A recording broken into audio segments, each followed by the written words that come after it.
Oh, Bobby. What do you make it? For Bobby, how you okay? What me sooner than say you want me for Bobby? When?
All right, folks, now what I want to do is play out for you once again. Now what I want to do is play out for you once again a very powerful message just days after her husband message was assassinated. Her husband, Charlie, this out in full for you. On the back end of it, my colleague Austin Westfall will be with you. On the back end of it, my colleague Austin Westfall will be with you. Really, really powerful of the evening. Let's listen in to this really, really powerful message.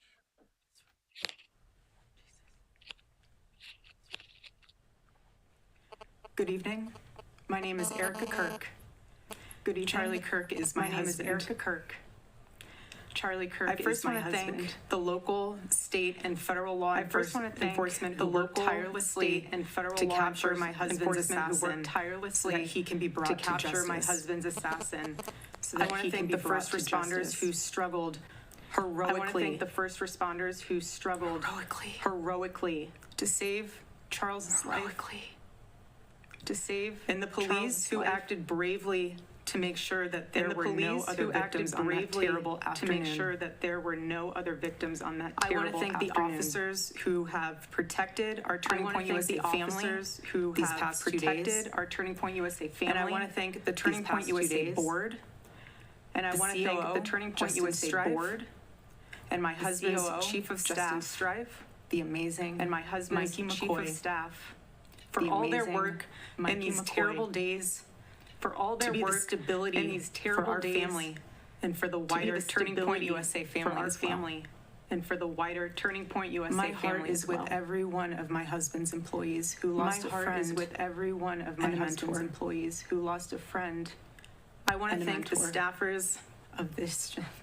I want to thank amazing Charlie Kirk show of this, who helped him broadcast from this studio, who helped him broadcast from this studio. Every day he loved it. This chair. He loved every day what he did. He loved. I want to thank the millions of people who have shown their love for Charlie here in Phoenix. The millions of people who have shown their love for Charlie here in Phoenix and worldwide. Across America. I want to thank my husband's dear friend. I want to thank Vice President Vance, dear friend, and his phenomenal wife, President Vance, Usha, and his phenomenal for their love and support. Usha. You guys, for their love and support. Honored my husband so well bringing him home. Honored my husband so well bringing him home. Tremendous.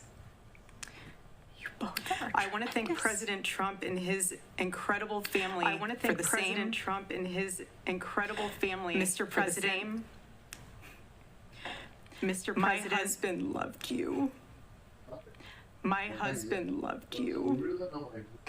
And he knew that you loved him too. And he knew that you loved him too. Your friendship was amazing. He did.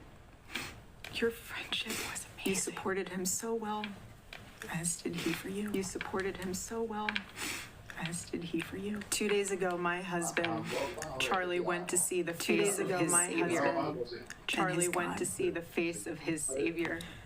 And Charlie always said that when he was gone, he Charlie he always wanted to said be that remembered when he was gone, for his courage and for he his wanted to be faith. remembered For his courage and for in one of the final conversations that he had on this earth. In one of the final conversations my that he husband had on witnessed this for earth. his Lord and Savior, Jesus My Christ. husband witnessed for his Lord and Savior, Jesus Christ. now and for all eternity. He will stand now and At his for all Savior's eternity. side. He will stand Wearing his the Savior's glorious side. crown of a martyr. Wearing the glorious crown of a martyr. Charlie loved life. Charlie He loved his life. loved life. He loved America. his life. He loved nature, which America. helped him always He bring him loved closer to nature, God, which helped him always bring him He closer to loved the God. Chicago Cubs. And my goodness, He loved the Oregon Chicago Ducks. And my goodness, Want me he to say loved go the Ducks, Oregon so Ducks. I have to since they play on Saturday. Want me to say go Ducks, so I have to since they play on Saturday. But most of all, so go Ducks. Charlie loved his children. Charlie loved And he his loved children me. with all of his heart. And he loved me. And I knew that. With all Every of his day heart. I knew that. He made And sure I knew that. every day. Every day I knew that. Every day he He would made ask sure me, I how knew can that I serve every you day. better? Every How day can he I would be a ask better me, husband? how How can I can I be be a better father? Every day. How can I be a better husband? How can I be a better father? Every day. He still is a good day. man. Such a good man. He was the perfect He father. still is a good man. He was the perfect husband. Charlie the always perfect believed that husband. God's design for marriage and the family Charlie was always believed that absolutely God's amazing, and design it is. for marriage and the family It was is, and it was absolutely the amazing. greatest and it is. joy of his life. It is, and it was the Over greatest joy and of his over, life. He would tell And over and over. all these young He would people to tell come and find their all future these spouse, young become people to wives and come husbands and and parents. Find their future And spouse, the reason become why wives is because and he husbands wanted and you parents. all to And the reason experience why is what because he he had wanted you all and still has. to experience what he had. He wanted everyone to and bring still heaven has. into this earth through love and He joy wanted that everyone to comes bring heaven from into this raising a earth family. through Love and joy that comes It's from raising a family. Charlie always said that if he ever ran for office, I know a lot of you asked Charlie if he always ever said was that going if he to, ever but ran for office, privately I he know a told lot of me you asked if he ever was going if he to, ever but did run for office, that privately his he top told me priority would be if he ever did run for office, to that his revive top priority would the be American family. To revive that was his the priority. American family. One of was his Charlie's favorite Bible verses was Ephesians 5, verse 25. One of Charlie's favorite Bible verses was Ephesians 5, verse 25. Husbands, love your Husbands. wives. Love your wives as Christ loved the church and gave himself up the church and gave himself My up husband laid for down her. his life for me. My husband For laid our down his nation. life for me, For our children. for our nation. He showed the ultimate our children. and true covenantal love. He showed the ultimate and true covenantal love. ever Have the words to describe the never, loss ever that I feel in my heart. Have the words to describe the loss that I feel in my heart. I honestly have no idea what any of this means. I know that honestly God does, have but I no don't. idea what any of this means. I know that God does. But Charlie, baby, I know you do too. I know you do. But Charlie, baby, I know you do too. does our Lord. I know you do. So does our And our world is filled with evil. And our world is But our filled God- with evil. You guys, our God is so But good. our God You guys, our so God is so incredibly good. good. So And we know that for incredibly those who love God, all things work And together we know for that good. for those who love God, who are all things called work together according for to good. His purpose. For those who are called According to His purpose. Already I have seen the worldwide outpouring of love for my husband. Already I have seen the worldwide outpouring I've heard of the love testimonies for my from husband. people my husband inspired to get married. I've heard the testimonies to start from people my families, husband inspired to get to married. seek out a relationship Great with God. message. Families, Most important. to seek out Most a important. relationship with God. It's the most Shit. important. Dame. Whoa. The evildoers Così è dovuto già, andiamo a che fuori responsible là. for my husband's assassination Responsible for have my no husband's idea assassination. what they have done. Have no idea. They What they killed have Charlie done. because he preached a message of They patriotism. killed Charlie because he preached faith, a message of and of patriotism, God's merciful love. Faith and of God's They should all know merciful this. love.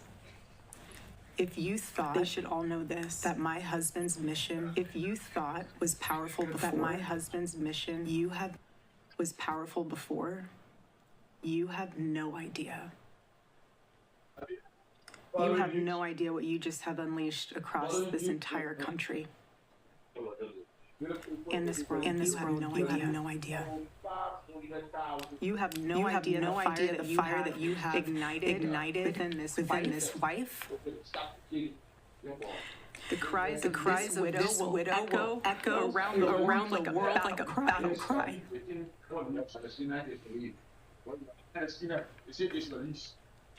To everyone listening tonight across America, my husband will not die. It won't.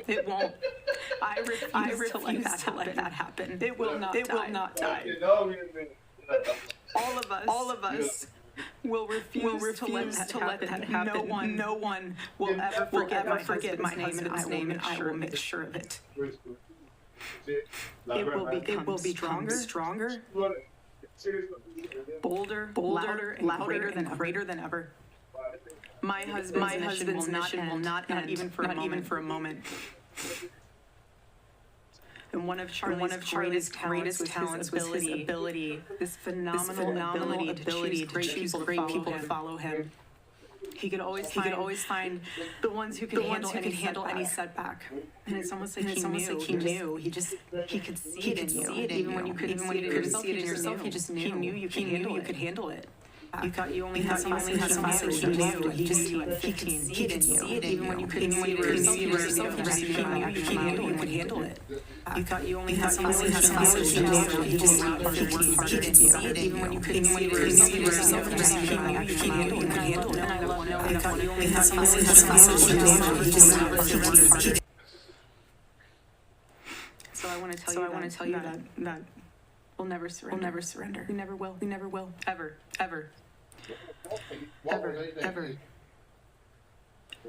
Our campus tour this fall will continue. There will be even more tours in the years to come. America Fest here in Phoenix this December will go on. Even when you couldn't see yourself,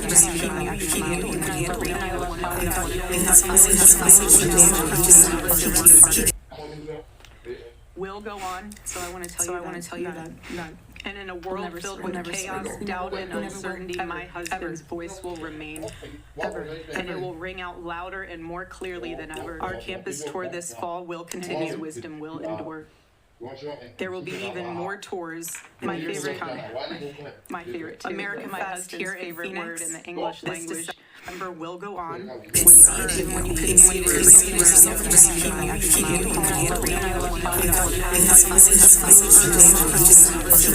America deserves. Will go on. So I want to tell you that all of the young people in a world filled with chaos and doubt and uncertainty, my husband's voice will remain. And it will ring out louder and more clearly than ever. Our campus tour this fall will continue. His wisdom will endure.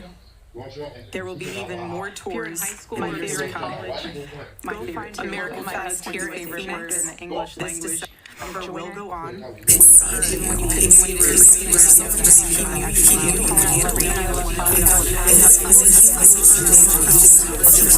America deserves. The movement's not will go on. So I want to tell you all of the young people in a world filled with chaos and doubt and uncertainty, my husband's voice will remain.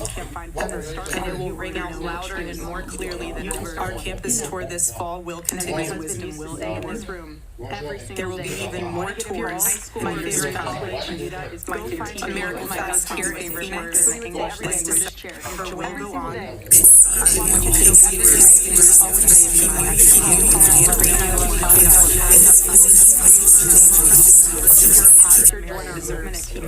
will go on. So I want to tell you all of the young people in the world with chaos and doubt and uncertainty, my husband's voice will remain. And it will ring out louder and more clearly than ever. Our campus tour this fall will continue. His wisdom will end in this room. There will be even more tours. My favorite college. America Fest here in Phoenix in the English language. December will go on.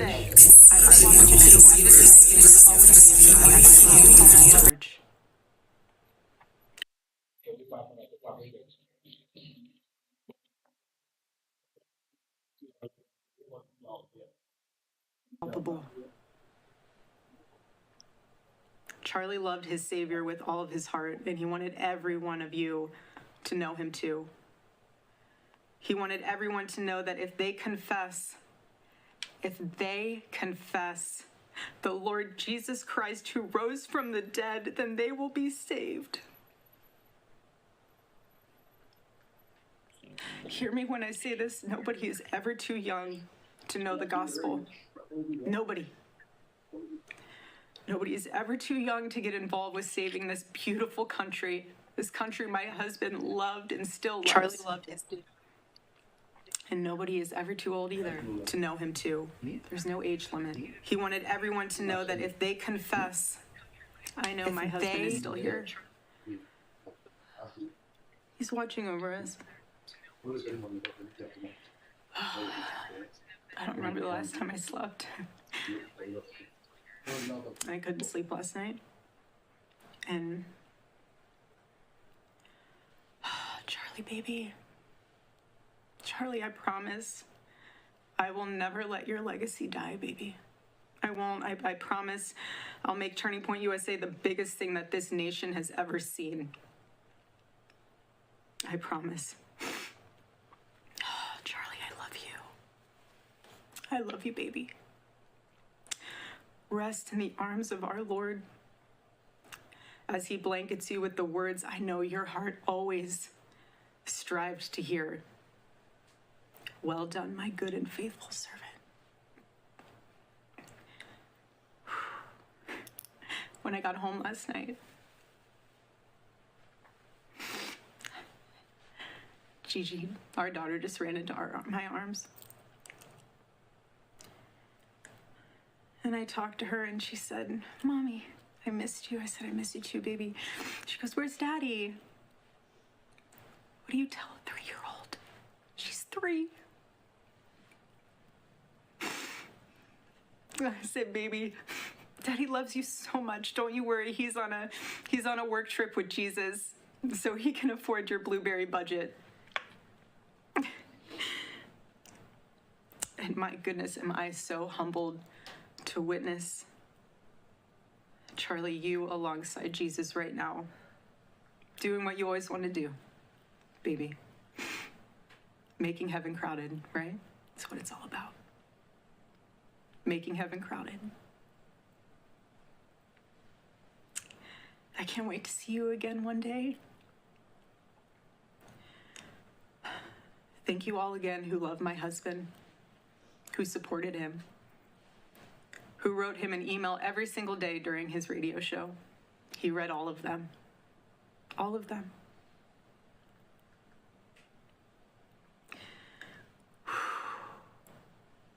God bless you all. And may God bless America. Erica Kirk making remarks just moments ago. Charlie Kirk's widow with her first statement since the tragic loss of her husband, as we take a live vantage point at the ever-growing memorial for Charlie Kirk outside of TPUSA's headquarters in the Phoenix Metro. Our coverage continuing in a moment.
We have been continuing to bring you the coverage all right here on Live Now from Fox. And the big news also, we are learning that the Kirk suspect will be charged on Tuesday. So we want to get a little bit more insight on it all and continue to talk about from now until Tuesday what we can expect. So I want to bring in our next guest to help break it all down. This is Joe Camarata, DC trial attorney, legal analyst. Thanks so much for joining us on Live Now from Fox. Always great to have you on. All right, so let's talk a little bit about it, Joe. This is going to be a big aspect, the kind of details that we are going to be getting in the next 24, 48 hours leading up to Tuesday. Can you just tell our viewers what we could expect as far as documents to be coming out? Well, the documents are going to be what communications Tyler Robinson had with others, which might indicate his intent, what opportunities he had to act, and the rationale that he took. It will go to the issue of just what was in his mind. Was it some type of a terrorist type attack? Was it a hate crime? Those have implications for potential federal charges. The aggravated murder potential charge that he faces deals with the opportunity for the state to bring a death penalty conviction if they're successful. Yeah, that's really great intel. And Joe, I'm also wondering too about the aspect of the family, because once a family member started to get notion here that their loved one could be the suspect, just does that ticking time bomb start like if they don't go to the authorities, then they could be also brought up in this?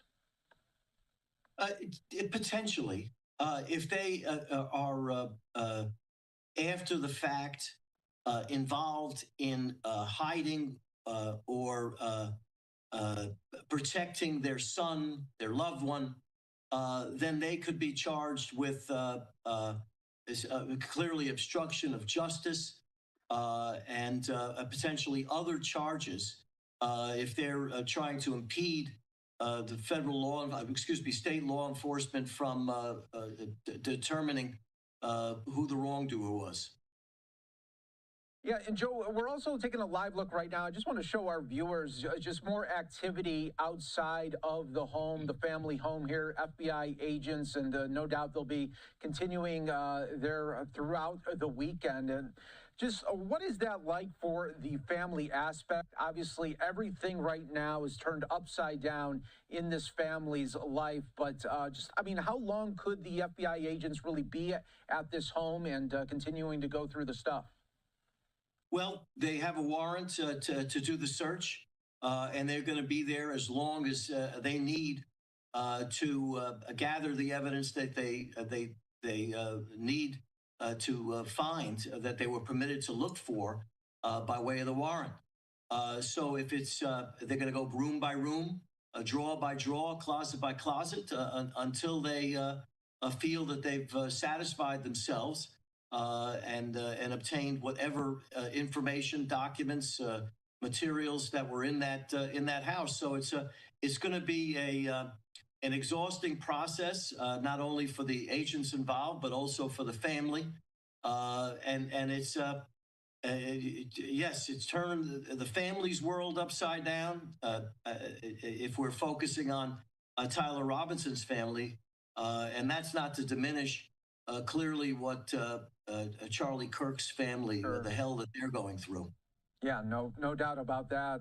Just even worse, what they are going through right now. And for the Tyler Robinson right now sitting in a jail, what are the next couple of 24 to 48 hours going to look like before these charges come on Tuesday?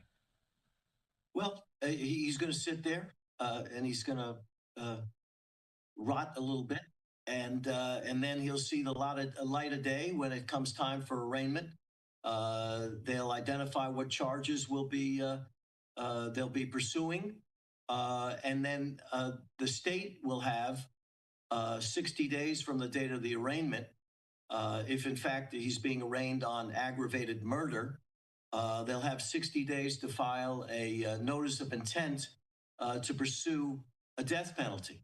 And if they in fact, and it's likely that they would pursue an aggravated murder charge, because one could believe that if you fire into a crowd of thousands of people from a great distance, that you are intending to cause great bodily harm or death to others. And that would lead to a charge of aggravated murder. And aggravated murder carries with it, if convicted, a death penalty.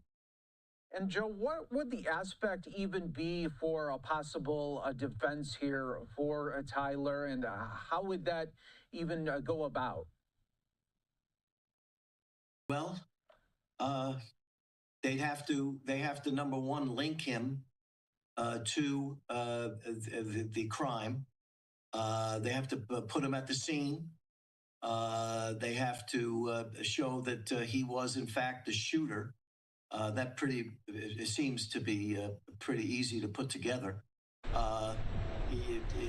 Failing that as a defense, I wasn't there, it wasn't me, it was somebody else. Perhaps he could avail himself of some insanity defense. I wasn't of right mind when I did this. But I think that's a stretch too. The people were. It's easy to say, anybody who commits murder is not in their right mind initially, but is it of sufficient consequence that you're not in your right mind, that it would be that you can't understand the charges that are against you and have ability to pursue a defense or put up a defense. Here, he was of sound mind. People are saying he was a good kid. He was a student. He was a quiet guy. And nothing outrageous about him. So I don't know. I don't see much by way of a defense. It may be a situation where he, in order to save his hide, meaning not be subject to death, that he pleads guilty to the charge and just endures a life sentence. That's great intel there as well, Joe. And yeah, we're going to be continuing to look here as the next 24, 48 hours really continue to play out. It's going to be interesting to see just, like you said there, the fact that it's going to be hard to put up a defense. But at this point, I mean, with a defense lawyer, their best option right now and what they're going to try the best for their client is to try to not get the death penalty? Well, of course, you don't want to see your client killed. There's an attempt to mitigate the harm that the client would suffer, even as egregious as this case is. A cold-blooded murder, assassination of a man who's just out there mixing and mingling with people and having a debate, and that's what. From the earliest times of our civilization, that's what it's all about. Have a debate, have a public discourse, have a peaceful communication, even if you disagree with the person on the other side. And so, sure, defense attorney, that's their job. They're going to try to mitigate the harm to their client, but they're going to have a tough sell on this one. If a component part of this, as I mentioned earlier, was the federal component. You've got the state charges, but the reporting is such that the federal government is looking to see if there are any federal charges that can be levied or leveled against Mr. Robinson. One, as I mentioned, could be a terrorism claim. Where you try to intimidate the civilian population. So you have, by way of the casings, the markings on the bullet casings, where he called Charlie Kirk a fascist. And on the other hand, he had a bullet that said Bella Ciao, which means in Italian, goodbye, beautiful. So you have set up in the public's mind that if you are of the same ilk, if you would, the same belief, have the same set of beliefs as Charlie Kirk, that you're subject to being silenced. And we look at the crazy people that are on TikTok and other social media platforms where they celebrated the death of Charlie Kirk. These people are insane.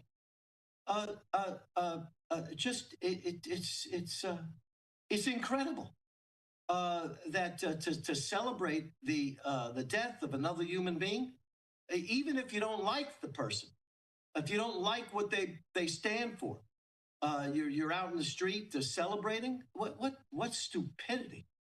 Well, yeah, you know, it's really mind-boggling because just bad. You would think, Joe, that what happened, it was just so horrible. The easiest thing to do is say this was a horrible tragedy. It shouldn't happen. That's all you have to say. But yet again, we're seeing just people doing the opposite, and they're getting fired left and right, as they should. Right. And there are states. I think Florida was looking at teachers, whether or not they're having an expression of public support for the killing of Charlie Kirk. They're going to be fired. Secret Service agent was fired for writing something anti-Charlie Kirk. Look, you don't if you disagree with Charlie Kirk and his viewpoint, okay, so what? That's his viewpoint. Speak a little louder. Come out a little bit more publicly if you want to have your voice heard.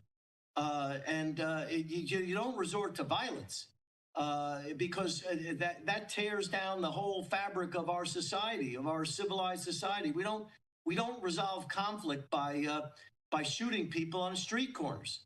I think we need to, as the governor of Utah has said, we need to elevate this. And we got to get beyond a tit for tat or violence. It's easy to say, well, I'm going to strike back and I'm going to do worse than they did. Well, you're only playing into their hands. I mean, I think that just perpetuates the culture of violence and says it's okay. It's a good thing to do. And it isn't a good thing to do, and it's not okay. No. And I think that we need to tamp it down. It doesn't mean that we're cowards. It means that we're more civilized. We're more human. And that's the way our society should be. There's no room in our society for people like Tyler Robinson, for people that get on TikTok and celebrate Charlie Kirk's death. It's just an unbelievable scene of depravity of these lowlifes that would get on social media and celebrate the death of another person. Yeah, no doubt there, Joe. And as a nation, feels like we did today.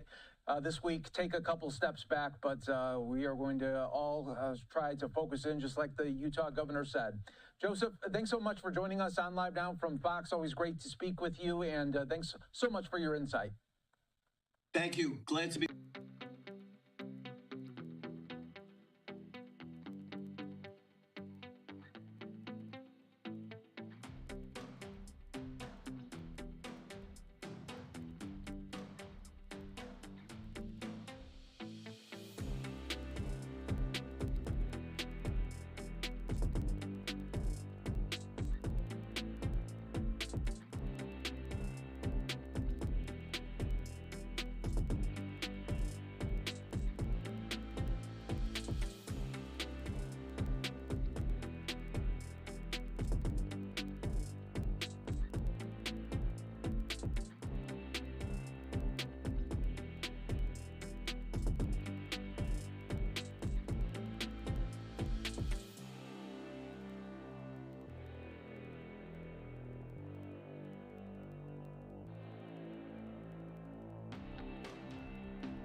we're beginning to learn more about the suspect in the shooting. This is 22-year-old Tyler Robinson. Authorities say that Robinson used the social media platform Discord to send messages about the rifle and the ammunition that was used in the shooting. And so for more on these messages and really a breakdown of Discord, we bring in our next guest to help break it all down. Jennifer Graham with Deseret News. Great to have you on, and a lot of fast moving parts to this story. And I think a lot of people are interested in this Discord aspect. Yeah, it's an interesting platform and one that a lot of people don't know much about because it's really for the youngest Americans. It's not your father's social media platform, so to speak. Yeah, so if you could just for our viewers break down what this platform is. Sure. It's an app that was founded in 2015. Primarily at the time it was founded, it was just supposed to be a place where video game aficionados could go and chat about their games. And it took off because a lot of young people are interested in video games, not just young people, of course. But over the years, it expanded into a more robust platform and it added video features, phone calling features, all the same kinds of features you see on like Facebook. But again, it was largely directed towards the gaming community. In recent years, it has expanded somewhat where I was amused to find out there are like book clubs that meet on there. And there are like knitting circles. So there's some people you wouldn't expect to be on Discord there. But it's primarily young men, people who are interested in gaming. And they are attracted to this platform in part, not only because of the gaming community, but because of the way the servers are set up. You can set up these very private communities that other people don't have access to what you're seeing. There's not a traditional feed, so to speak, like you would get on Facebook or even X, but you can set up your own little rooms and you can engineer them so that nobody can see them but you and the people you invite. Yeah, that's a great breakdown, Jennifer. So who was Robinson messaging? Well, that remains to be seen because we don't know a whole lot about these messages other than what was said in the news conference this morning. Utah Governor Spencer Cox gave a little bit of detail about it and said that authorities had talked to a friend of Tyler's who had shared messages with him that he had seen. It's not even clear whether the messages were sent to him, we can infer that, I guess, but it's not clear if there was a group or not, or if it was just this one person who was seeing these messages in which he made reference to dropping the gun somewhere and wrapping it in a towel, which of course we already knew because the authorities had already retrieved the rifle. So not a whole lot there, except for the fact that he was on this platform. Discord has come out within the past couple of hours and has said that there was not any sort of planning in his exchanges with his friends, not like we have seen with some of the other mass shooting cases that were horrifically tied to Discord in the past, where people actually had plans. In one case, someone was streaming himself in the bathroom before he went on a shooting rampage. So it's interesting because these shooters, they're loners in a sense, but they also seem to want to connect. They want to be telling other people about what they're doing, and Discord is one place that they're doing that. Yeah, it's so interesting because it seemed like he had deep planning on this and, took great lengths to run away from the scene and try to really get away with it. But then he's going online and telling key information. Yeah, exactly. And so much of this is just bewildering, right? I mean, there was a huge degree of planning, but there was also sloppiness, like in the pictures that we saw of him going up the stairs at the university, where he was putting a bare hand on a railing and, very clearly leaving DNA. So, I mean, he was smart, but he wasn't that smart, right? Yeah, I think initially a lot of people were thinking, oh, this has to be professional. And then when we started seeing the videos come out and the photos, we're like, nah, I don't think so. Yeah, and that's an unusual part about this because the shot was so shocking and so terribly perfect in the way that it landed, right? I mean, I wish I could unsee that video, but I can't, like so many of us. And I mean, it did look like an assassin of the highest level, right? I mean, the kind of snipers we would hope are in our United States Armed Forces defending ourselves against enemies, not a 22-year-old who has just somehow stumbled into this hatred of one of the most important figures in conservatism. Yeah, that's such a great point too. And I wonder, is there any type of things that Discord and maybe other social media sites will really try to focus in on and try to flag these key words that people are talking about and try to say, okay, we got a red flag here? Well, Discord is already doing that, and I think the other platforms are as well. I mean, if you spend any time on X, for example, you'll see that people try to get around certain words. They won't write the word shooter, for example, they'll use asterisks instead. So there are words that are out there being monitored by these platforms. And Discord, who has been at the center of a handful of these shootings, has had to put out statements in the past saying that they were going to have tighter controls. And I believe in one case they actually did refer to authorities some disturbing conversation that they had seen on the platform that wound up getting somebody in custody before he actually did do anything that he was planning to do. So in one aspect, I mean, the companies are doing something, but they can't do everything. The sheer number of people who are on these platforms. I think Discord right now is saying they have 200 million users, so they're up against a lot. Yeah, they really are. Jennifer, thanks so much for joining us on Live Now from Fox. Great breakdown of this Discord element to this investigation. Thank you for having me. You take Hard care. week for everyone. I know, it really has been. Thank you again for coming on. We appreciate it. Thank you. All right, we will take a 2-minute break here on Live Now from Fox. We'll be back with more in just moments.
And welcome back, everyone, here to Live Down from Fox. I'm your host, Mike Page. Always great to be with you as we continue to bring you the big story of the day. Charlie Kirk's murder suspect, the assassin suspect behind bars tonight here. We are going to get more into it and talk a little bit about the investigation that led up to this moment, really putting maximum pressure on the loved ones there of Tyler Robinson. I want to bring in our next guest to help break it all down. This is Eric O'Neill, former FBI agent and counterterrorism and counterintelligence operative. Thanks so much for being here with us again.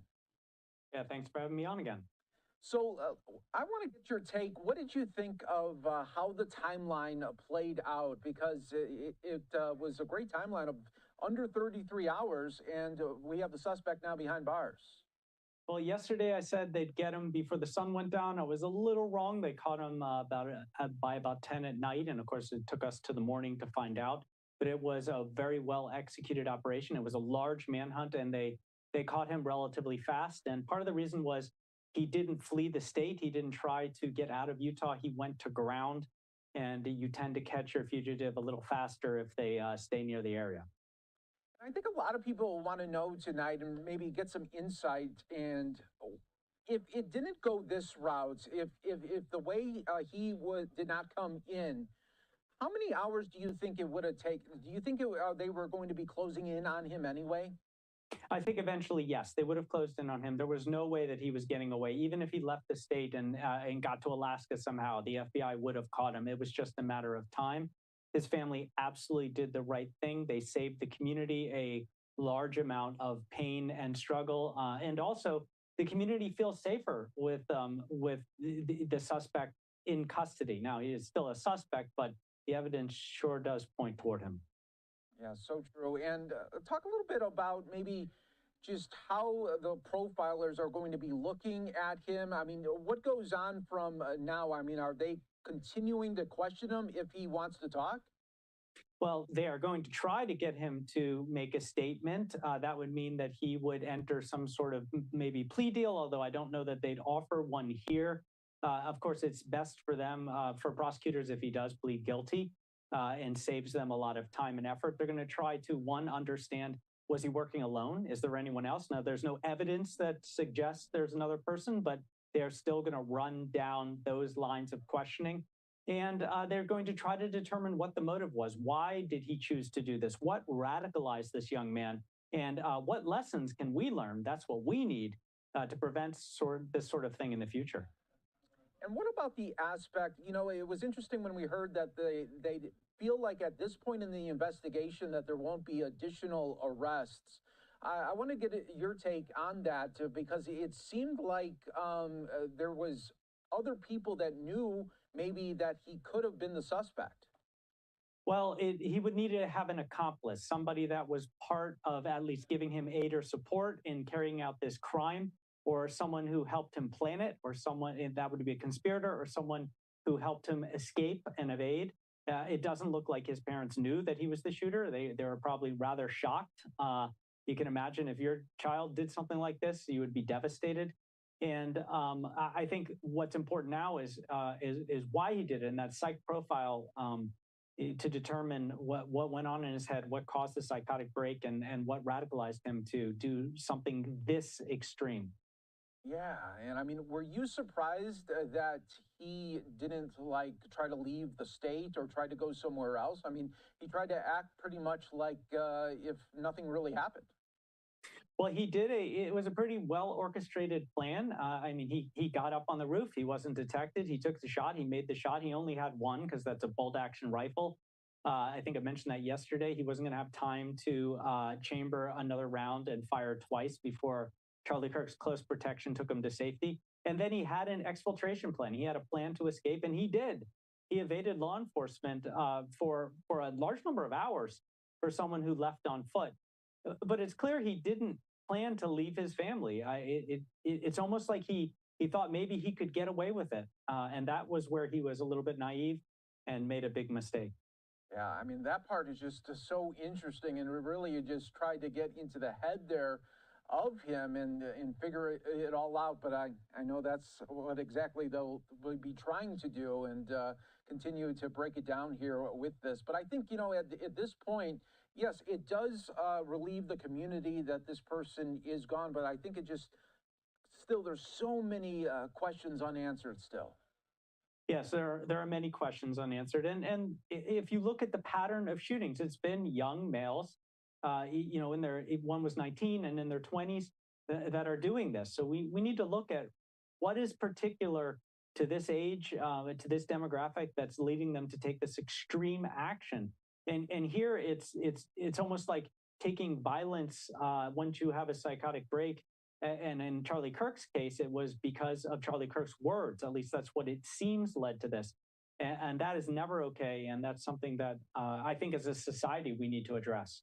And were you surprised too? I mean, we only the general public only knew about this event about 6 days before it happened, and it seemed like, according to the officials there today, that they talked about. He was telling family members that, hey, Charlie Kirk is going to be in the area. I mean, it just seems like you go from one area where you're talking like, hey, he's going to be here, to I'm going to kill him. Well, yeah, so that was certainly planned. It would be hard to pull this off, at his residence where he always has close protection. He waited until until Charlie Kirk was there on the campus. This was an incredibly difficult area to defend for security with all those outlying buildings. It's not like Charlie Kirk had Secret Service.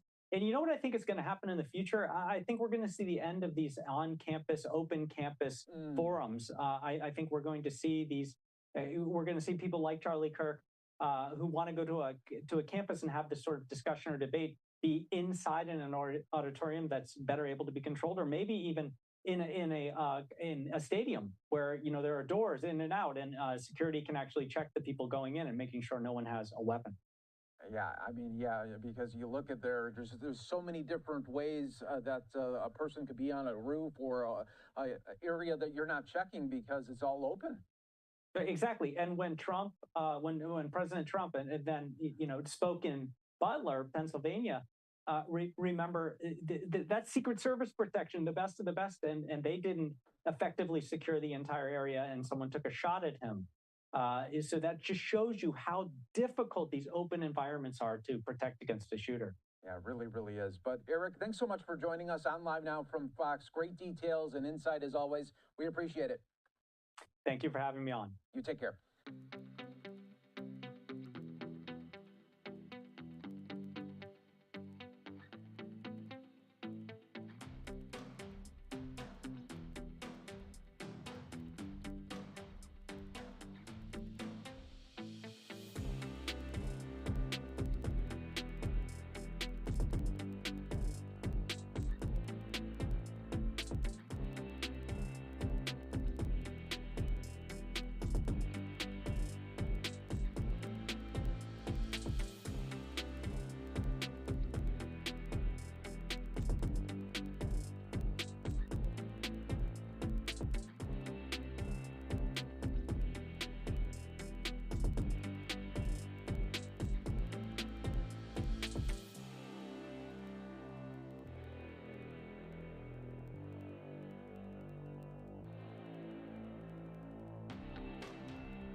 Right. So, yeah, they're pulling everything together as far as forensic evidence is concerned. So far, just in the last 2 days, we're hearing about DNA, fingerprints, palm prints, footprints, ballistics, ammo casings. So they're going to match all of this with the surveillance video, any eyewitness accounts and cell phone videos from the people that were there at the scenes. A lot of that we've already seen, as well as any social media activity of Robinson's. What I would refer to as a digital trail. which apparently may include messages between Robinson's roommate and an account with the name of Tyler on a messaging app that was talking about the rifle and how to hide it and the ammo casings. So all of this, the investigators will attempt to use to pin Robinson down at the scene and put him at the trigger. And they're going to use it to paint a clear picture of who the shooter was and what he did. What are the likely charges we're talking about here? There's a list of them, I imagine.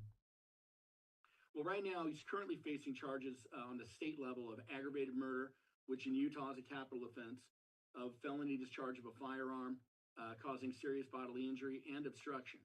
Now, keep in mind, again, we're only a little over 2 days into this investigation, and I think the investigators would be the first ones to admit that they've just barely scratched the surface. Having said that, you're almost certainly looking at first-degree murder charges because of the planning that it is starting to become pretty clear may have taken place. I think on the federal side, it's a little bit different. You know, we've been hearing about assassination of a political figure as a charge, but you know, in order to bring that charge, federal prosecutors would have to prove that Charlie Kirk was a protected person under that federal statute. And the two statutes that deal with federal assassinations seem to clearly limit it to a list of political positions, presidents, vice presidents, cabinet members, Supreme Court judges, and folks with secret security protection. So it doesn't really appear that this incident would trigger either of those specific charges. I think terrorism charges under the federal statutes and weapons charges and enhancements and things like that, I think that casts a much wider net that would more likely apply in this event. We're looking at the growing memorial outside of Turning Point's headquarters in Arizona. It's Friday evening as you and I have this conversation. We don't have a clear motive at this hour, at least. How will motive and intent work into the prosecution's case? Well, first of all, it's absolutely necessary if they're going to pursue an aggravated murder charge. Prosecutors must prove that this was a planned and premeditated incident and not spontaneous. So I would look for the prosecution to show how Robinson scouted this location. He was familiar with it because he had attended that school, I believe, for a semester. So they're gonna want to be able to demonstrate that he knew where the staging would take place and where that he knew that where that would be in relation to the rooftop where they're alleging that he shot from and that he allegedly escaped from, as we've seen in the surveillance videos. And again, any social media posts or threats that he may have made about this, the more this is, the harder it's going to be for the defense to argue that this was anything but premeditated and deliberate, and the stronger a case for murder in the first degree. So I read that mental health evaluations and competency hearings are common in politically charged assassination attempts. Will they have to do their due diligence to see if he's fit to stand trial? Yeah, I think it's almost a certainty that at some point the court is going to order some sort of a psychiatric evaluation. But ultimately, it's not just going to come down to whether Robinson has some sort of mental health condition. It's going to be about whether he's legally competent to understand what he's charged with and if he's competent to assist in his defense. If the competency issue is raised by whoever his attorney might be or somebody else that's an officer of the court, that will likely delay the case, and they will send him out first to determine whether or not he's competent. If he's found incompetent, they will attempt to restore him medically. If the court then later finds that he has been restored, his competence has been restored, the case will move forward. On the other hand, if he's not able to be restored, then charges could be dismissed and he would no doubt be committed indefinitely to a mental health facility. So, and again, the defense, there's a good chance that it would have seemed that the defense will likely raise some sort of diminished capacity or mental illness insanity defense, but the standard for that is very narrow, especially in the federal court systems, where they literally would have to prove that he had no concept of right versus wrong. So it's rarely successful, especially in the federal setting. Let's talk about a potential trial. How will prosecutors navigate things like political bias among potential jurors? Yeah, they're going to have their hands full with that, and really, I think both sides. There's first of all, I would expect a number of pretrial motions from the defense on everything from evidence to changing the venue. I don't think the defense would want to have a trial in that area for a lot of understandable reasons. But the publicity that will undoubtedly be generated over this case by the time it hits litigation, again, look at what's transpired just in the last 48 hours. Imagine that over the course of months, over a year. That's going to make jury selection a real challenge for both sides because so many of these potential jurors will undoubtedly have strong political opinions and opinions about what happened here. So that's going to be one big jury pool. And I think both the prosecution and the defense are going to want to carefully scrutinize the jury pool for bias. So I got to ask you about possible defense strategies, if we can expand on that. What are the common approaches that a defense team will take when they're handling a case like this? Right. Well, so depending on the strength of the evidence, and only 2 days in, at least based on what we're hearing, that evidence is sounding pretty compelling. The defense strategy is likely going to move from any sort of denying that he was the shooter to probably again more of a diminished capacity kind of strategy. Although in the federal system in particular, that's a very high hurdle to clear. I think there's no doubt that ultimately will be the defense's biggest angle. Will be insanity or diminished capacity. Now, keep in mind, the prosecution's going to have their hands full as well.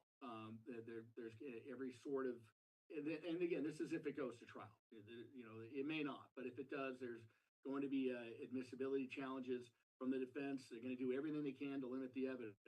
They're going to want to suppress any statements that Robinson may have made to law enforcement, any third-party confessions. We've heard that he may have said something to a family member and maybe to his youth pastor.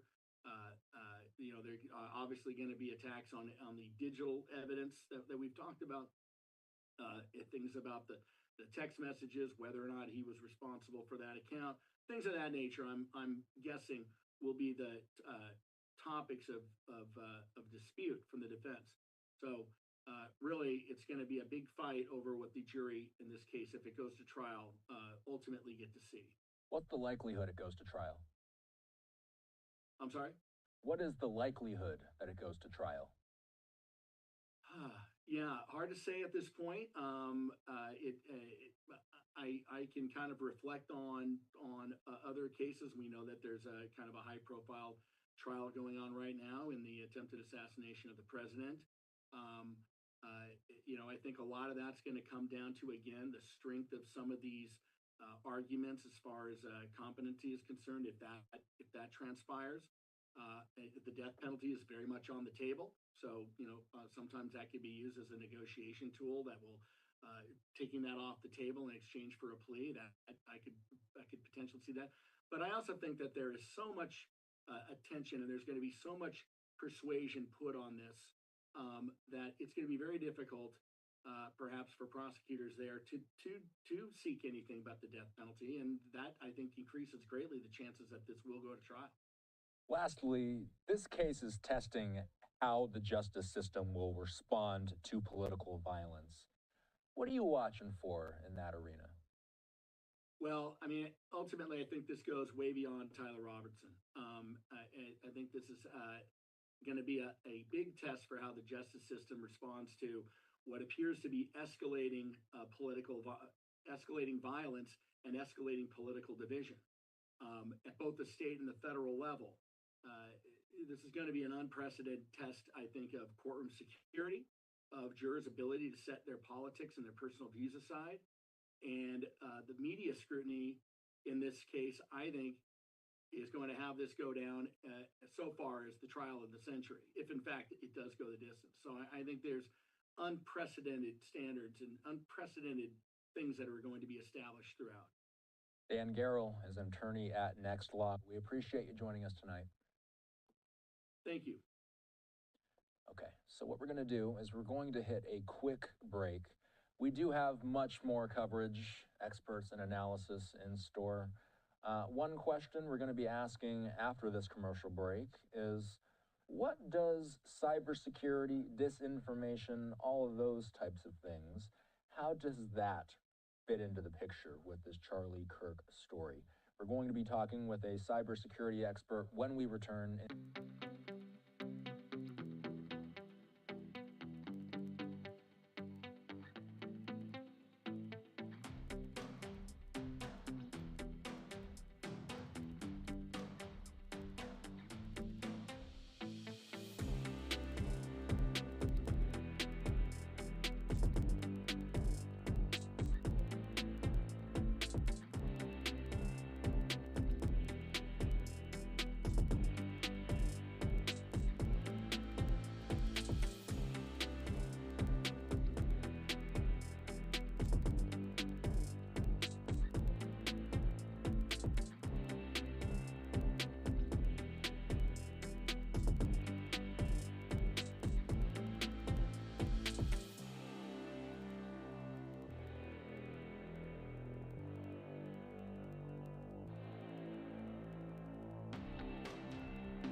Memorial continues to grow outside TPUSA headquarters in the Phoenix Metro.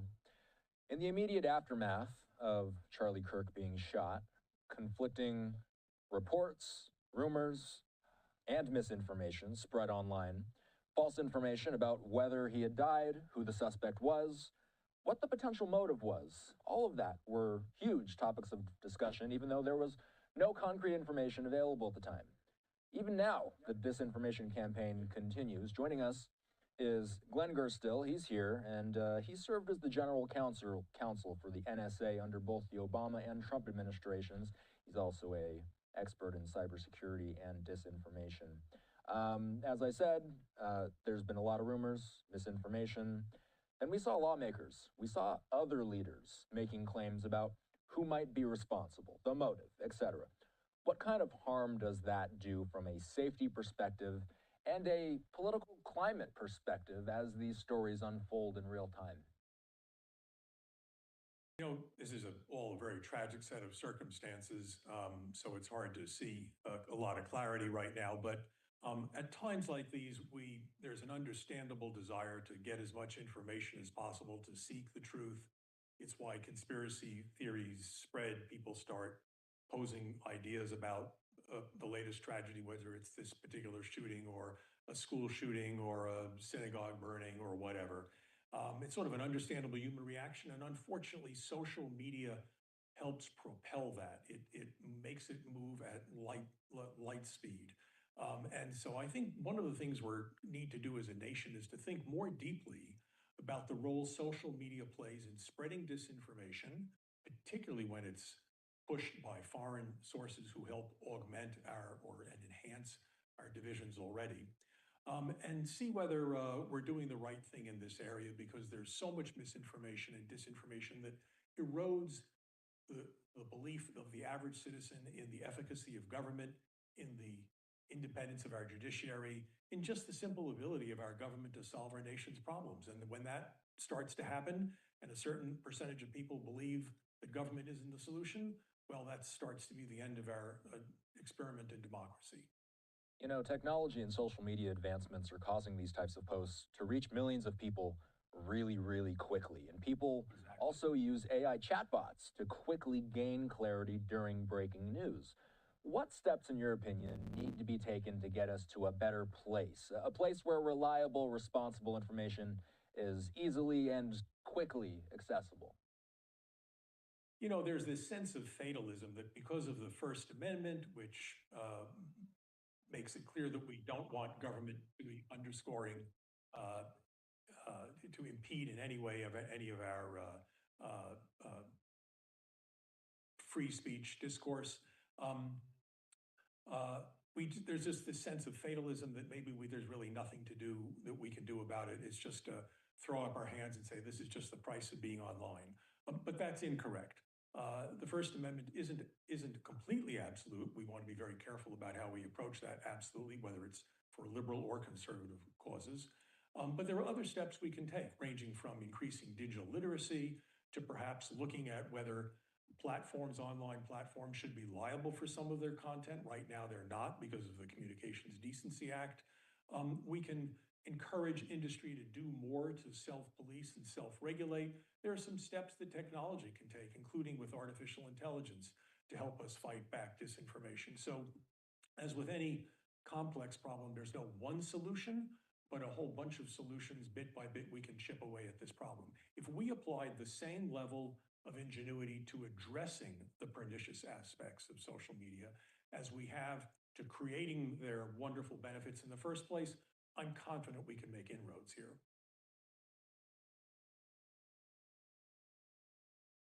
So there was a press conference today. We heard during the event that the suspect had communicated on the platform Discord. Discord, maybe you can enlighten our audience as to what Discord is and what role do chat rooms and blog sites play in this? The word radicalization is being thrown around a lot. So with social media, it's entirely possible, unlike the old days when there were just newspapers and regular TV channels, to hear all sides of a discourse or view. With social media, you can fall into a dark rabbit hole and hear only people who support you, encourage you, and underscore what you're doing. And you're not required to test your beliefs or look at the reality of the situation. And that's quite possible due to some of these chat rooms, such as Discord, which originally started out as a gaming channel for gamers to talk to each other while playing games, has become immensely popular among people under, say, age 20 and 30. It's a worldwide application. The airman who was arrested several years ago for disclosing classified information at a Massachusetts Air Force base disclosed this information to his followers on Discord. That's the group he was trying to persuade and look good in front of. It's not only Discord. Obviously, the mainstream apps such as Facebook, Instagram, X, formerly Twitter, all have a role to play in this. So there's no one app that is all by itself bad. But the fact that it's possible to find yourself surrounded only by people who agree with you, never have to test your views, and you're not subject to question is really what leads people down these very, very bad paths. So one thing we got to ask here too is privacy versus security. We're talking about the idea of governments policing these platforms. I mean, what is the way forward with something like this? I mean, that does create a question of privacy versus security, correct? Sure, absolutely, and there is a tension there. But we don't want to look like even democracies such as Singapore and elsewhere, where there is government involvement and intervention in social media. They decide what's right to say, what needs to be censored. On the far extreme are authoritarian countries such as China, where obviously the government completely controls online discourse. So that's not American. The First Amendment doesn't allow that, nor in any way am I suggesting that at all. And this is not a Republican or Democratic point. We all have an interest in making sure that online discourse is proper and appropriate. There are steps we can take. Government can do some things in a limited way that doesn't affect the content of speech. For example, it's possible for the government to pass a law requiring that foreign disinformation, foreign sourced information, be labeled as such. It's also possible for a government to pass a law that says artificial intelligence, or sites that are created by artificial intelligence need to be disclosed as such that they're not a real person. So, bit by bit, there are steps that government can take that don't infringe on free speech, that don't affect privacy, and that also that industry can do the same thing that will take us a couple of steps closer to a solution. We're not going to get perfection, obviously, but we can move more in this direction. As the news was breaking on Wednesday, the way that many of us found out about what exactly happened was by watching the video of what happened. Incredibly graphic footage being shared everywhere. I would like to know what your take is on firstly, what that means for us as a society, that is so accessible to everybody. But also, can anything and should anything be done to curb or in some way, somehow mitigate that type of content being shared so widely, so quickly? So Austin, you've put your finger on it. There is this tension between we want the news to be fully disclosed as quickly as possible and as accurately as possible. There's an understandable human desire to get that information as quickly as possible. At the same time, we want to shield sensitive viewers and others from very excessively graphic information, from erroneous information. I think most responsible organizations, and I put Fox News there, along with the New York Times and the other mainstream media, as well as many online media, have an editorial discretion. They know what's appropriate to produce and what not.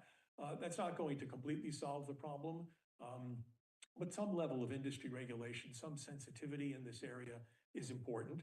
And again, you could envision solutions, which I'm not necessarily advocating, but they're worthy of debate, which would require that before a post goes viral, you have an opportunity to look at it again, and maybe a pop-up flashes and says, are you really sure you want to share this? Think again.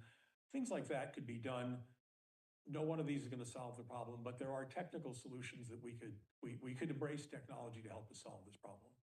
Glenn Gerstill is the former general counsel for the NSA under both the Obama and Trump administrations, also an expert in cybersecurity and disinformation. Thanks for joining us tonight.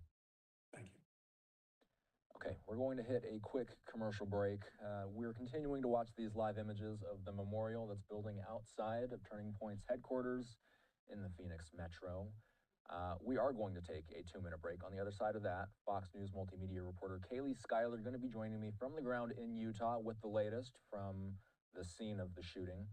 Shortly after her, national security analyst and host of the Strap podcast, Hal Kempfer, going to be joining me.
Standing by is national security analyst and host of the Strat podcast, Hal Kemper. He's joining me.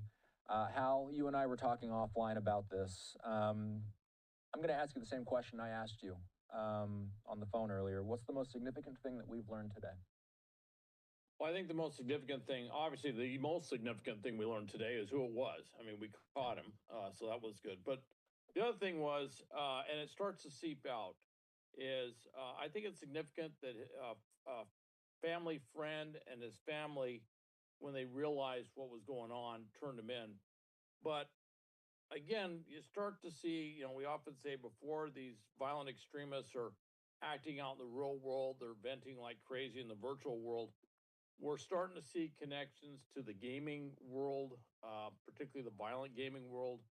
And we're starting to hear things that indicated that he was starting to feel or express some sort of views that could lead to violent extremism. And I look at all those as opportunities where there could have been some sort of intervention, mitigation, something that could have taken him on a different path.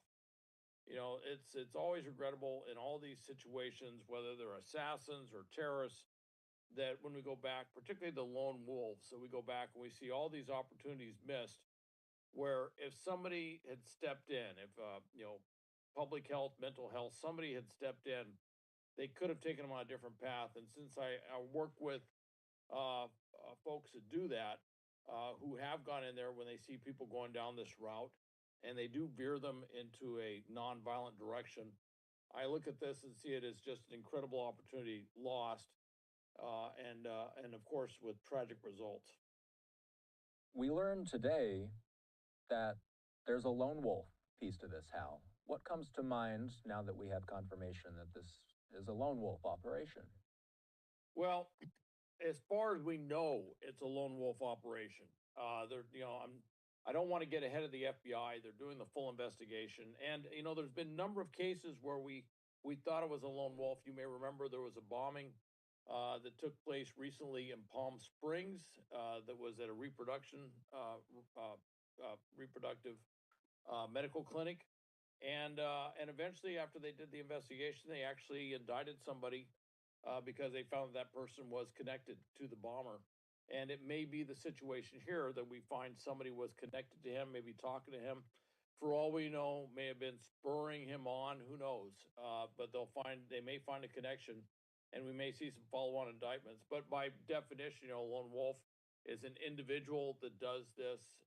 They are in many cases self-radicalized, radicalized online in many cases, but often there is a little bit more to it. The term of self-radicalization probably overworked a little bit. They are communicating people online, and in many cases, they're communicating with a like-minded community online. In other words, other people where time and space changes, in that small town, in that area of Utah, and I know that area of Utah. I used to do counterterrorism training all over Utah, so I'm familiar with that. In that area, there may not be that many individuals that think like him, but when he goes online, he can find people around the country that have the same thoughts or even more extreme thoughts as he does, and they will kind of, I don't know if you want to say groom him, but they will take him down a path that leads to the sort of thing that we just saw. Seems like his family had an indication that something was going on. Again, there's still a lot of details that we are yet to learn. But one thing that you and I were talking about earlier today, and again, I'm going to bring up exactly what you and I talked about on the phone earlier today. 11, 12 years ago, there was this idea of see something, say something. Does it feel like we're still at that same point today? I think we've lost something is probably the way I've felt this for many years.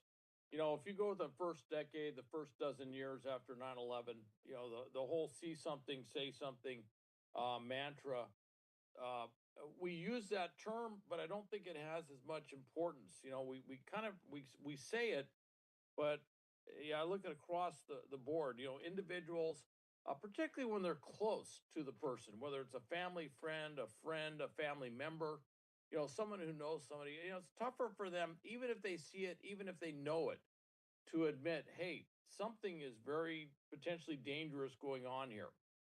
And for them to say something, then the other side is once it gets into the, dare we say, the public safety realm, what happens? You know, they're certainly afraid that there'll be an overreaction and that they could end up being criminally indicted when they haven't done anything other than have inclinations towards maybe doing something violent or something akin to that. So there has to be that other side where if they do report it, they know there'll be a responsible intervention, if you will, that can help them take it down a different path.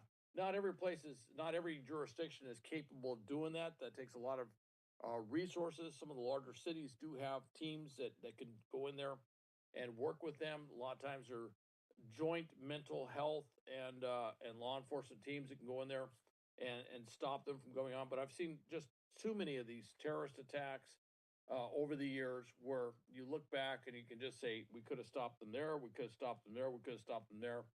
And you find these critical path failures, if you will, where somebody didn't say something, or they saw something and they didn't really recognize what it was, and then only afterwards they go, "Oh yeah, I saw that," and unfortunately they often get in front of the cameras and say, "Oh, I saw that. I knew there was something wrong there," and I go, "Well, if you saw it and you knew it, why didn't you say something about it? Maybe we wouldn't be in this situation." And again, there's still a lot to learn about what the dynamic was between the suspect and his family. By the way, Hal, a lot of people are talking about the suspect's political affiliation. Do you feel it is important to ask that question right now? What's his political affiliation? You know, right now, I think it's going to help us understand who this individual is. I wouldn't jump to conclusions on what his motivation is. I have heard, President Trump went on Fox and Friends this morning and he spoke about the radical left. That is an issue. All right. We've seen a lot of violence with the radical left, if you will. That is not new in the U.S. political dynamic. You can go back to this for cycles for many years. I can go back to the Weatherman underground movement that was in the early 70s. I can go back to the early 90s. There was a lot of eco terrorism. But then again, I've seen us on the far right. We had the militia movement. We had, all sorts of hate movements that sprang up in the 70s and 80s that led into the militia movement. Of course, you remember Oklahoma City and that horrific bombing. So we've seen it on both sides of the spectrum that there's violent extremism. What the thing to listen for, and it was interesting, look, Charlie Kirk had some, pretty strong views. Let's just put it that way. Views that did not resonate with everybody. But one thing he did was he would sit down and he would talk with anyone. He wouldn't always agree with them, but he'd sit down and talk with them. The difference here is you got to listen to somebody. People can have extreme views. That's one of the great things about this country is, we have, the Bill of Rights, we have the First Amendment, but you need to listen closely to when those views are edging towards a violent action. And that's where you start to be concerned. And unfortunately, after 9/11, we kind of got focused on, we used to say at one point, it's Al Qaeda all day. We're kind of focused on a particular brand of terrorism, coming from Central Asia, the Middle East, Islamic extremism, jihadism, as it's sometimes termed. There was a real focus on that. But at the same time, there was other types of extremist terrorists that were doing things that weren't getting the same amount of attention. It doesn't really matter necessarily on what the spectrum is. What you really need to listen for is, do they look like they could pose a threat to themselves or others? Do they look like they could go out and do something violent and extreme? And that's where it really just need to pay attention. And when you see it, don't keep it to yourself. Get it in there, get it to those who could actually do something to prevent an attack like this from happening. And by the way, one of the mantras we had in counterterrorism training across across the country, but definitely in the Western states, was, our job is not to respond to acts of terrorism. It's to prevent them. And it's all the tools of prevention that we want to emphasize. And I think we need to re-emphasize that in the wake of what just happened. What big questions do you have about this investigation going into the weekend? Anybody else? Who was he talking to? Who was he communicating with? Who was he potentially co-conspiring with? I really would like to know that. I'd like to know who he was talking to online. we need to build a profile of this, not only this individual, this shooter, but we need to build a profile of the group that he was talking to. And then we need to put a lot of attention on them to find out if any of them have any plots, plans, or inclinations to do something similar. And by the way, if I may add just one more, my other concern is that this will spur a cycle of political violence. And we've seen that in U.S. history as well. And I'm hoping that cooler heads prevail. I'm hearing a lot of discussion like that, but there are some out there that are looking at this and they're saying, okay, now's the time to seek retribution, however they interpret that retribution to be, against whomever they interpret that retribution to be aimed towards. And I'm very concerned about that. Okay. Hal, we appreciate you. We are going to be checking in with you more about the Charlie Kirk situation. Presumably over the weekend. I'll be touching base with you tomorrow afternoon, more specifically. It is time for us to hit a quick commercial break. A live look at the White House right now. President Trump did say today that he'll send the National Guard to address crime concerns in Memphis, Tennessee. We're going to be switching gears, discussing that with Hal when we return.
Okay, some other top headlines of the day. One coming out of Memphis, Tennessee.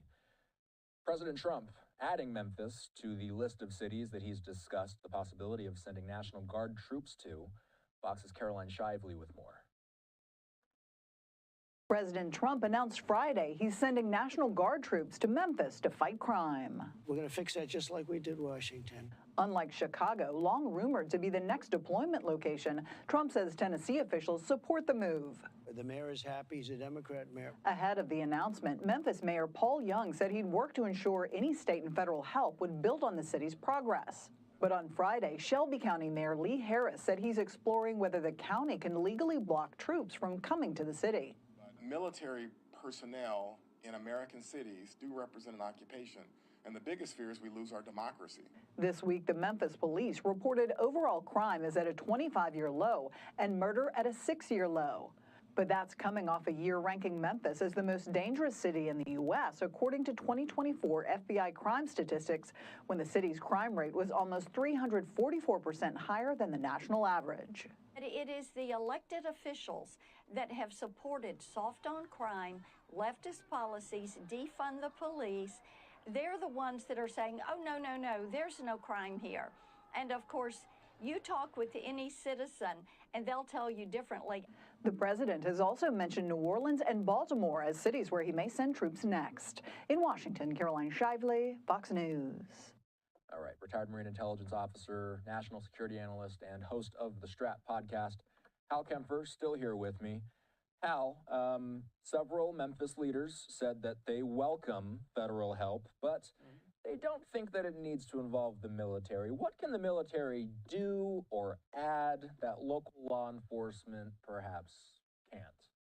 Well, awesome. First off, they got numbers. They're extremely well organized. I hear all this stuff about, well, they're not trained to do law enforcement. But generally speaking, they're not doing law enforcement per se. They're backing up law enforcement. They're basically a force multiplier in terms of how they're used. Now, this will be an interesting deployment. This will be different. Now, if you look at Washington, D.C., that's the Federal District of Columbia. That is a federal district, completely separate from the other, the states across the country. There is no governor. There is no sovereign state immunity or sovereign state status under the 10th and 11th Amendments. It is a federal district, completely different. So the National Guard there is always in federal status. So some of the rules about, that they can do this under the state authority, but they can't do it under federal authority, don't actually apply with the District of Columbia quite the same way because it is a federal district and they're always in federal status. However, there is that law called the Posse Comitatus Act, which says you can't use federal troops for law enforcement. Not a big act, not a very well written act. It was from 1878, not written because people were concerned about federal troops on the streets so much as there was the former Confederate states didn't like federal troops stopping them from doing things that they wanted to do to impose what we later called Jim Crow and some of the, more, a rather sad period of history that ended the Reconstruction. So they got Posse Comitatus passed. So what does this mean? Well, this means that the governor's welcoming them in, as opposed to what you saw with Illinois. And the question is, under what status will they be there? Now, the president says he's sending them in. If he is sending them in under Title 10 status, regular federal military status, there are limitations of what they can do unless he imposes the Insurrection Act. I haven't heard any talk of doing that. It would be very similar to what you saw in Los Angeles. That would be more akin to what he could do. However, they could come in under state authority working for the governor. If they work for the governor, then they could actually be used for law enforcement. The governors do retain that right. Some states have laws against that, but generally speaking, under state active duty status, they could do that. Now, there is a gray zone. What has happened over the last 15 years is they have been letting the National Guard, started out small with a few exceptions, and it just kind of grew, that they could come in under what's called Title 32. That's active duty for training, but it's federal funding. And there's been a lot of legal discussion about this, which is if they're being paid by the federal government, and are they actually under the federal rules? And what we've been doing is kind of keeping it sort of vague. We keep them under the same state chain of command that goes up to the governor. We don't change that chain of command and make it go to the president.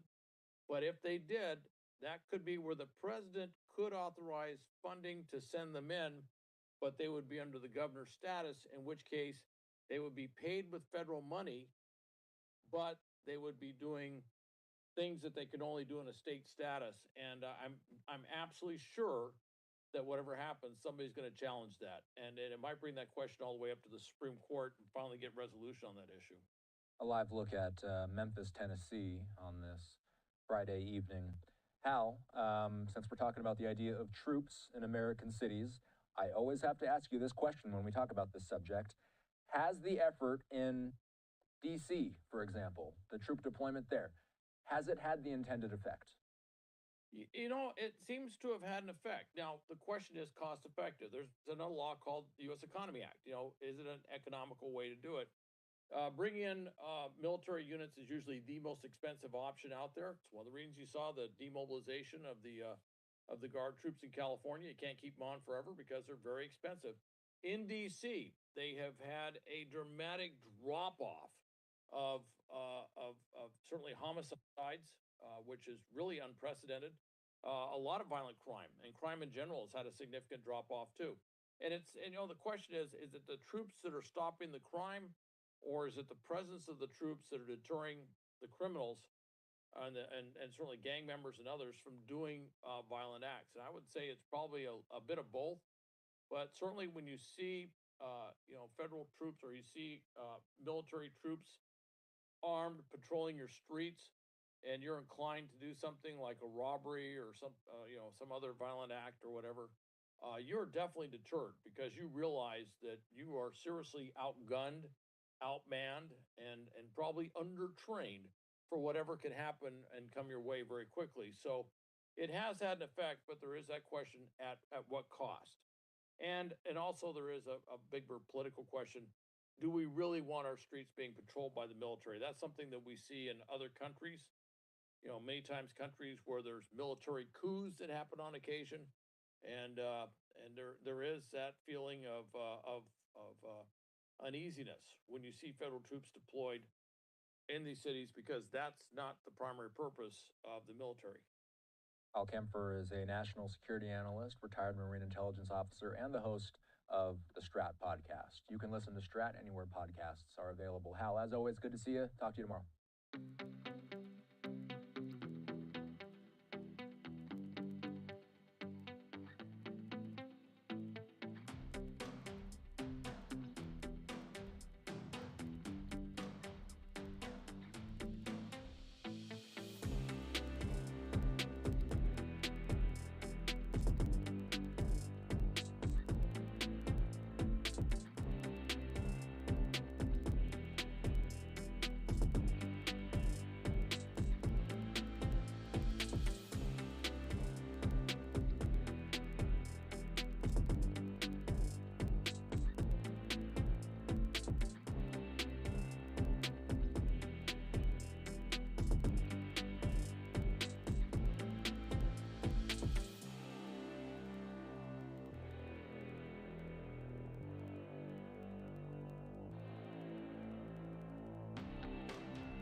All right, folks, now what I want to do is play out for you once again Erica Kirk speaking a very powerful message just days after her husband, Charlie Kirk, was assassinated. We are going to play this out in full for you. On the back end of it, my colleague Austin Westfall will be with you for the rest of the evening. Let's listen in to this really, really powerful message.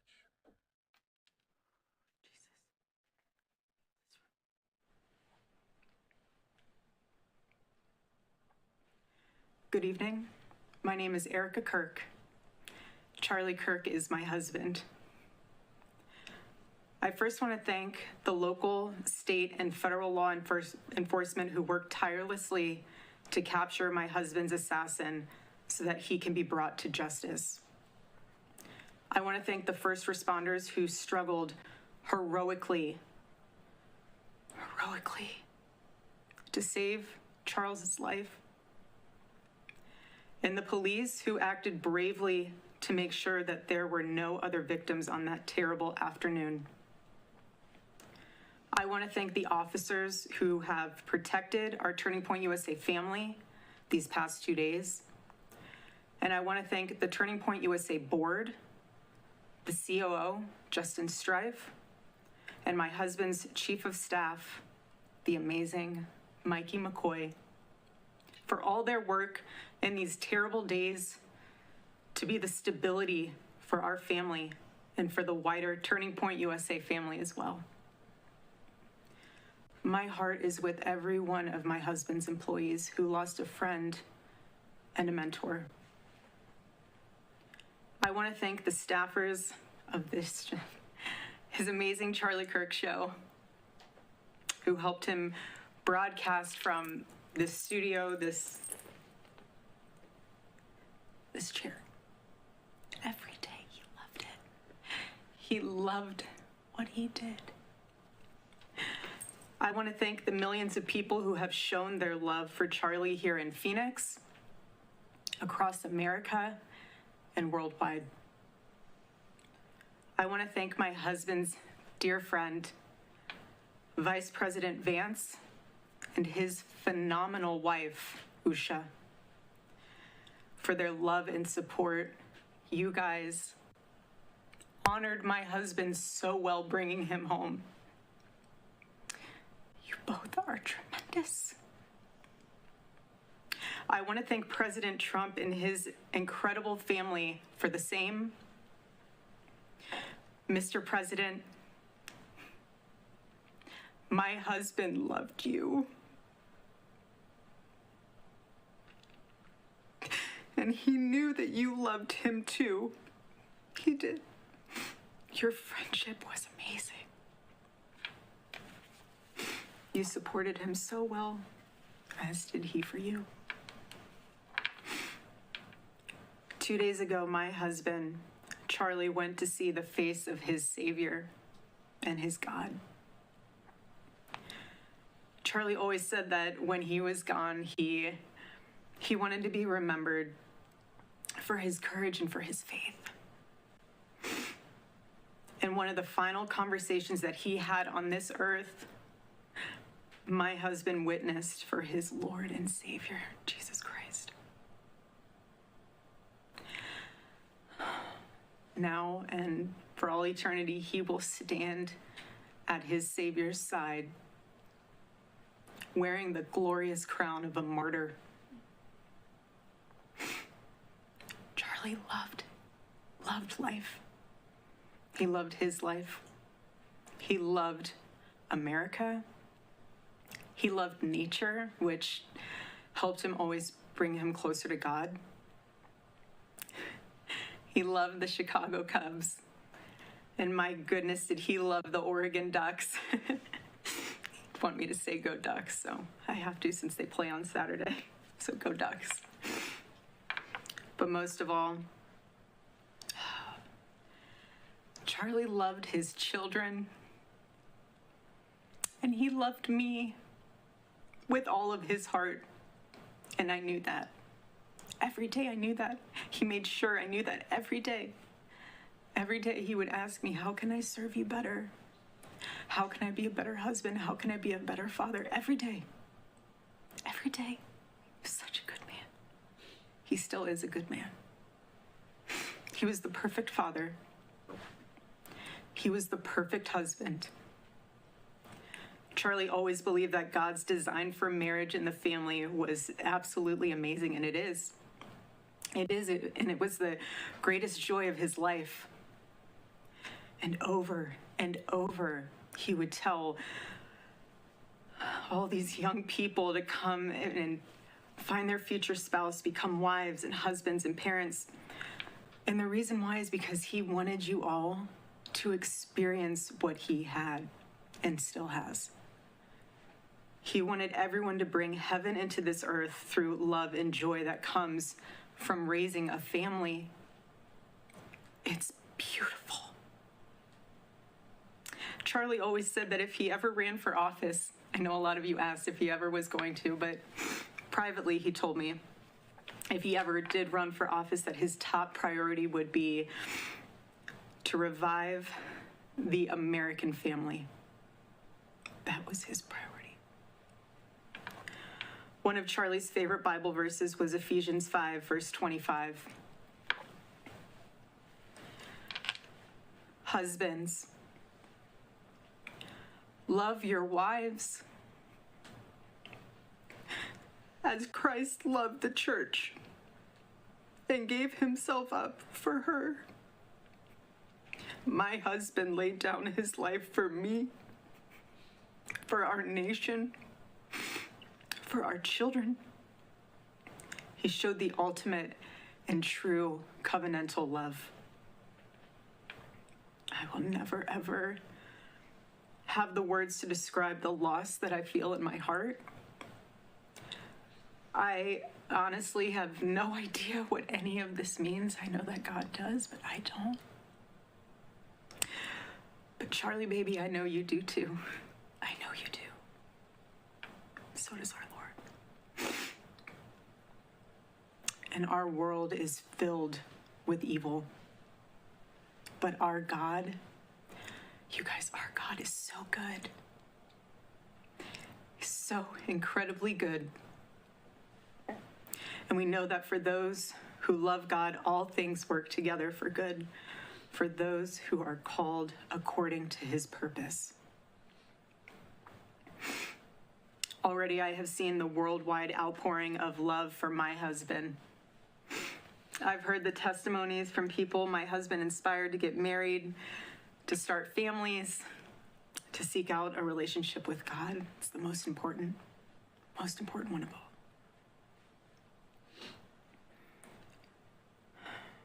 The evildoers responsible for my husband's assassination have no idea what they have done. They killed Charlie because he preached a message of patriotism, faith, and of God's merciful love. But they should all know this. If you thought that my husband's mission was powerful before, you have no idea.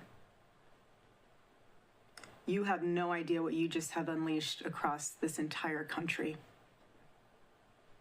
and this world. You have no idea. You have no idea the fire that you have ignited within this wife. The cries of this widow will echo around the world like a battle cry.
And welcome in here to Live now from Fox. It is Saturday, September 13th. My name is Christy Matino. Thank you so much for joining us here this morning. Let's dive right into our top headlines of this week as you're taking a live look there at the White House. President Trump has hit sights set on a Tennessee city for his next crime crackdown, calling it deeply troubled. The city's police department says crime there is at its lowest in a quarter century. Fox News correspondent Caroline Shively has the details from Washington.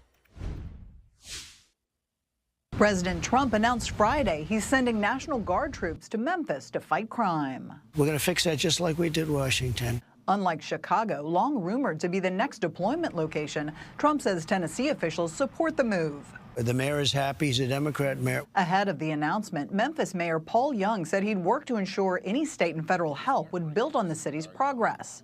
But on Friday, Shelby County Mayor Lee Harris said he's exploring whether the county can legally block troops from coming to the city. But military personnel in American cities do represent an occupation, and the biggest fear is we lose our democracy. This week, the Memphis police reported overall crime is at a 25-year low and murder at a 6-year low.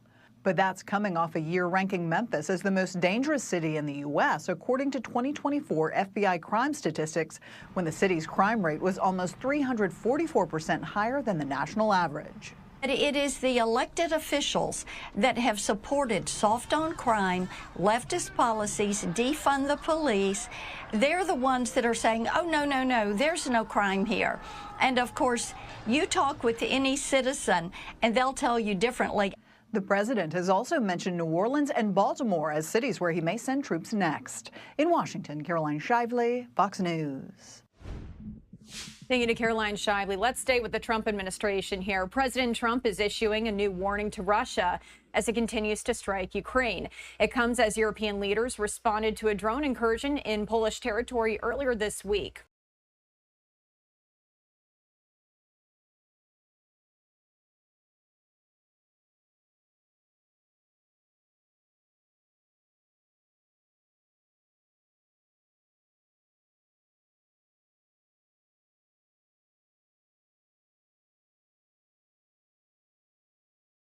To banks and having to do with oil and tariffs also.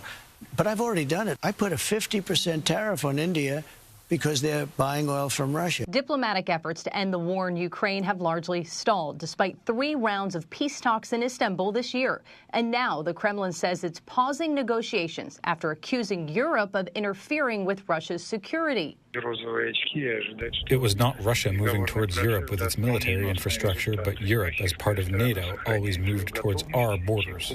It comes as European leaders express concern over Russian military actions in the region. On Friday, Russia and Belarus launched a planned joint military exercise with thousands of troops. And earlier this week, NATO fighter jets scrambled to shoot down Russian drones that crossed into Polish territory.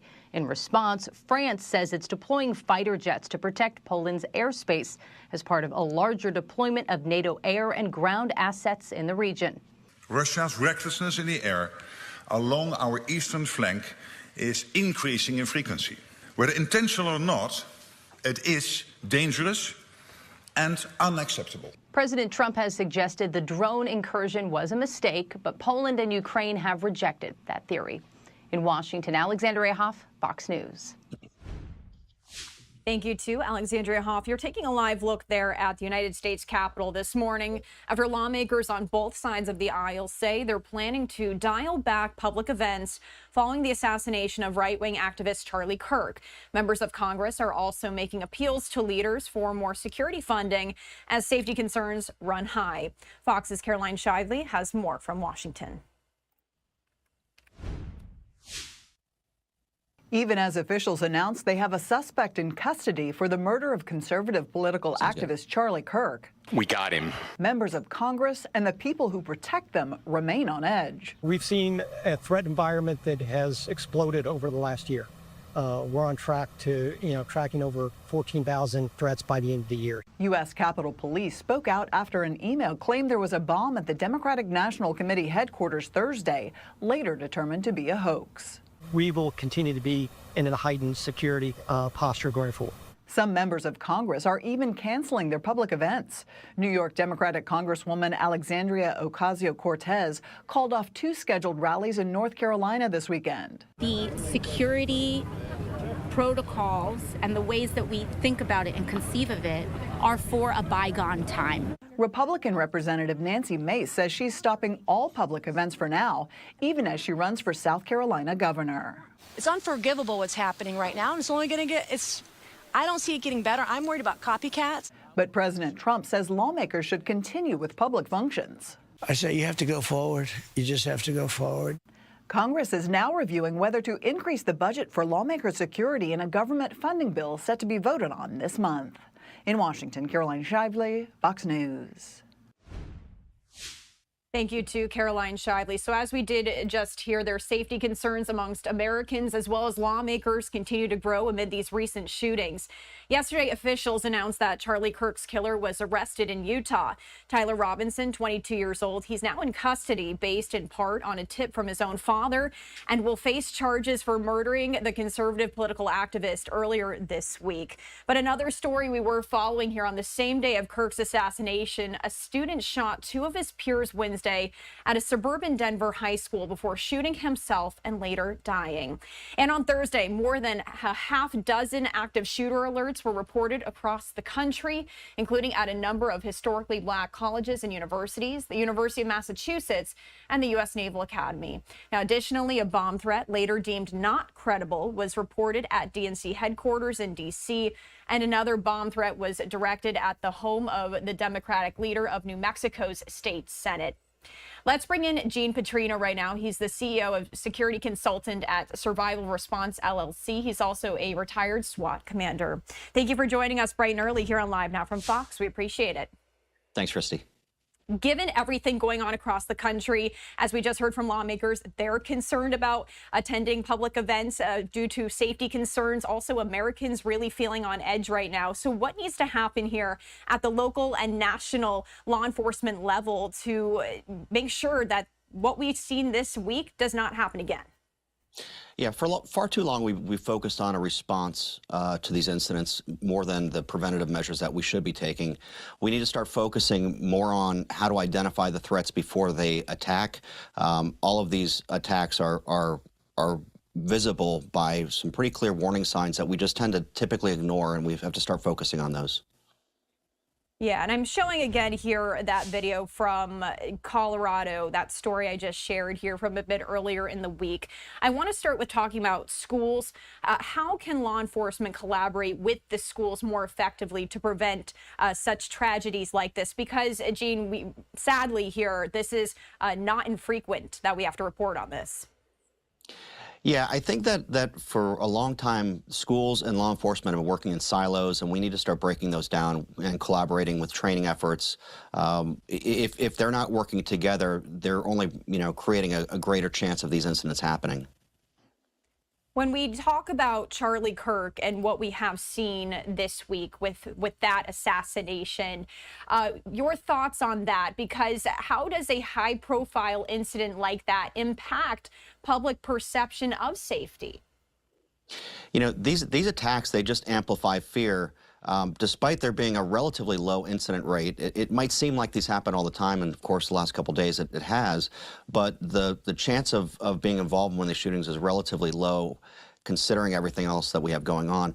But we need to really start focusing on how everyone can work together to identify shooters way before they become a shooter. There's a lot of behavioral indicators, and getting that training on that is probably the most important thing we need to focus on now.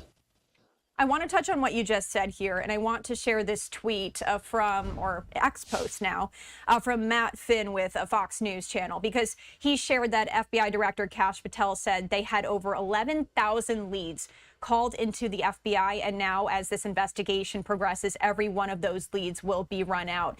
As you talk about just the public and the role they play in this preventing these tragedies, as well as leads, as we're seeing here, 11,000 leads. How beneficial is that to law enforcement when they are trying to get to the bottom of these investigations? These leads are vitally important, and a lot of times they're deemed not important by the public themselves. But the reality is the public is the one that solves most crimes. They call the tips in, law enforcement then follows up on them. So they're really very important, and we need to have, make sure that communication between the community and law enforcement is open.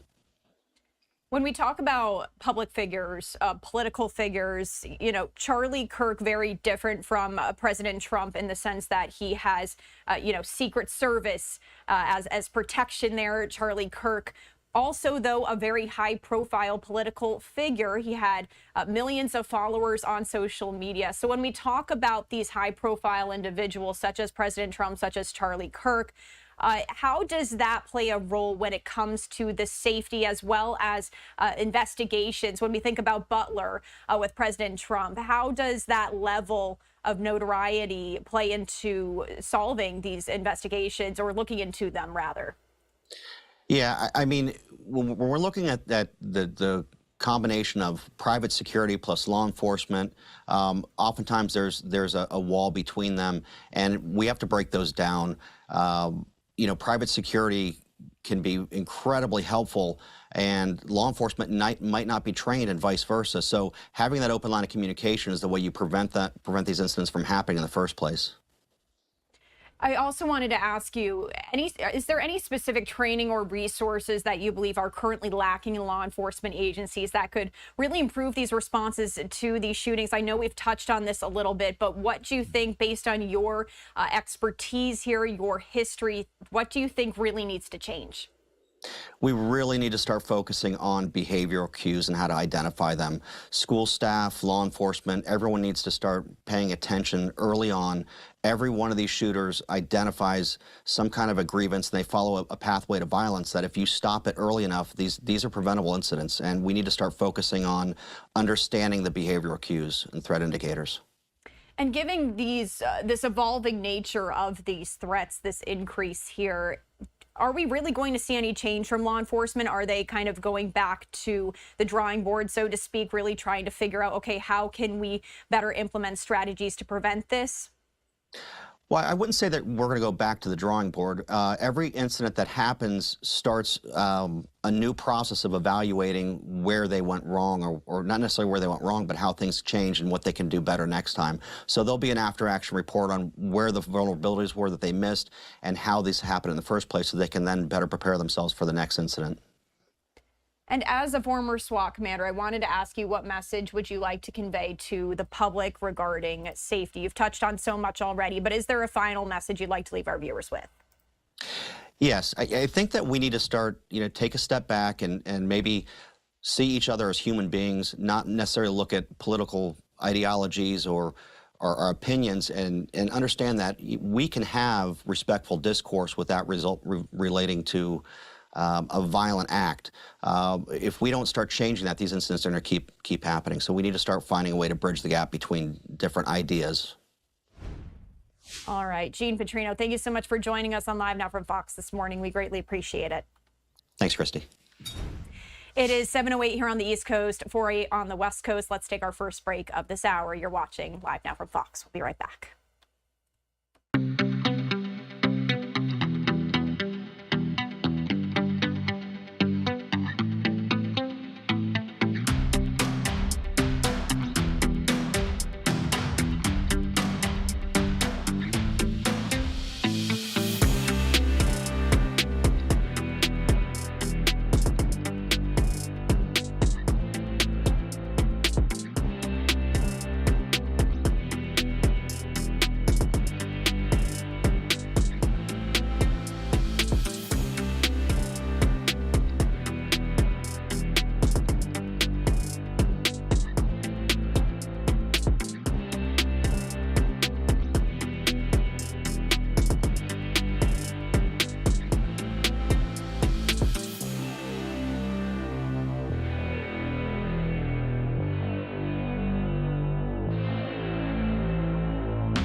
Welcome in here to Live Now from Fox. Good morning to you. My name is Christy Matino. We continue to follow our top story of this week here. Charlie Kirk's widow, Erica, addressed the public for the first time since Wednesday's shooting. She promised to continue her husband's work, revealing Charlie's campus tour will continue, as well as his radio show and podcast.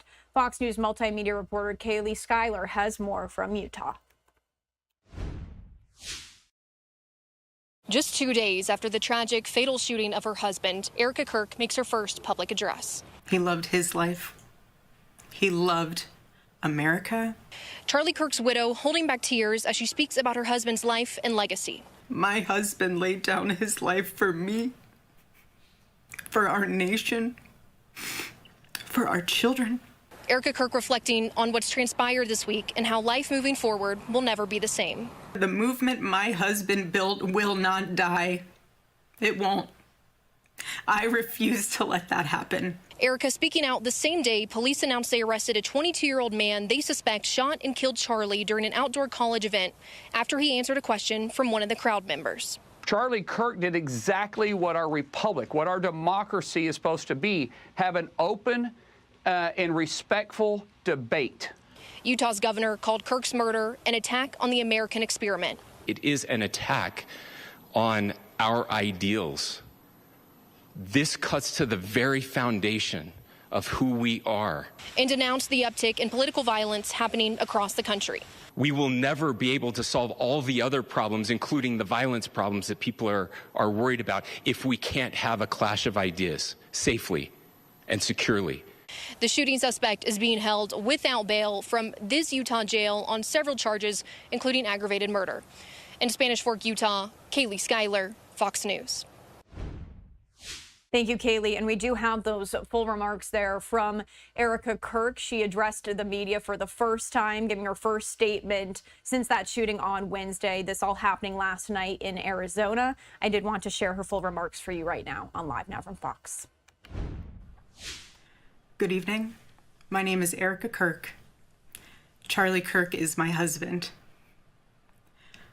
I first want to thank the local, state, and federal law enforcement who worked tirelessly to capture my husband's assassin so that he can be brought to justice. I want to thank the first responders who struggled heroically to save Charles's life, and the police who acted bravely to make sure that there were no other victims on that terrible afternoon. I want to thank the officers who have protected our Turning Point USA family these past 2 days. And I want to thank the Turning Point USA board, the COO, Justin Strife, and my husband's chief of staff, the amazing Mikey McCoy, for all their work in these terrible days to be the stability for our family and for the wider Turning Point USA family as well. My heart is with every one of my husband's employees who lost a friend and a mentor. I want to thank the staffers of his amazing Charlie Kirk show, who helped him broadcast from this studio, this chair. Every day he loved it. He loved what he did. I want to thank the millions of people who have shown their love for Charlie here in Phoenix, across America, and worldwide. I want to thank my husband's dear friend, Vice President Vance, and his phenomenal wife, Usha, for their love and support. You guys honored my husband so well, bringing him home. You both are tremendous. I want to thank President Trump and his incredible family for the same. Mr. President, my husband loved you. And he knew that you loved him too. He did. Your friendship was amazing. You supported him so well, as did he for you. 2 days ago, my husband, Charlie, went to see the face of his Savior and his God. Charlie always said that when he was gone, he wanted to be remembered for his courage and for his faith. And one of the final conversations that he had on this earth, my husband witnessed for his Lord and Savior, Jesus Christ. Now and for all eternity, he will stand at his Savior's side, wearing the glorious crown of a martyr. Charlie loved life. He loved his life. He loved America. He loved nature, which helped him always bring him closer to God. He loved the Chicago Cubs. And my goodness, did he love the Oregon Ducks. Want me to say go Ducks, so I have to since they play on Saturday. So go Ducks. But most of all, Charlie loved his children, and he loved me with all of his heart, and I knew that. Every day I knew that. He made sure I knew that every day. Every day he would ask me, how can I serve you better? How can I be a better husband? How can I be a better father? Every day. Every day. He was such a good man. He still is a good man. He was the perfect father. He was the perfect husband.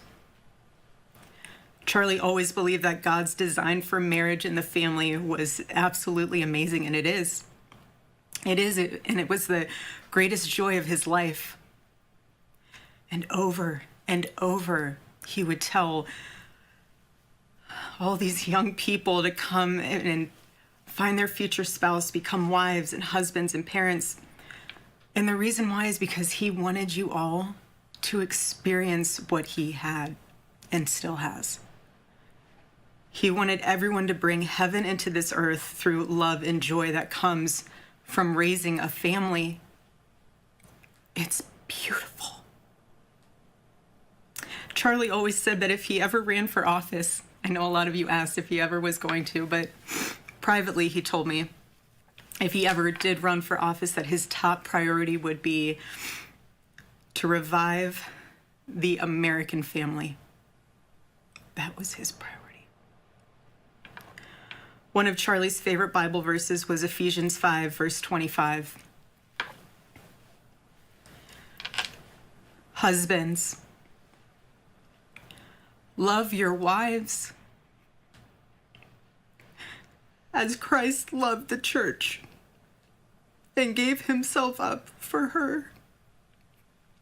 My husband laid down his life for me, for our nation, for our children. He showed the ultimate and true covenantal love. I will never, ever have the words to describe the loss that I feel in my heart.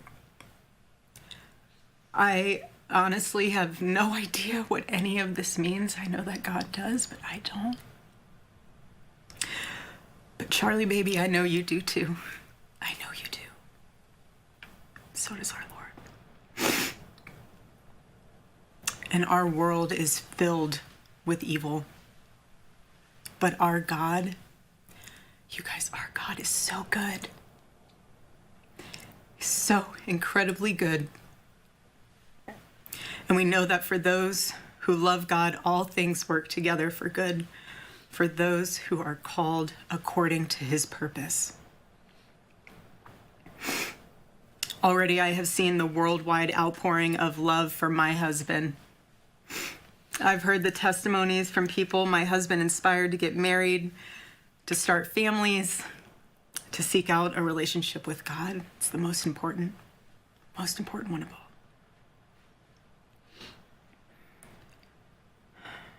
The evildoers responsible for my husband's assassination have no idea what they have done. They killed Charlie because he preached a message of patriotism, faith, and of God's merciful love. But they should all know this.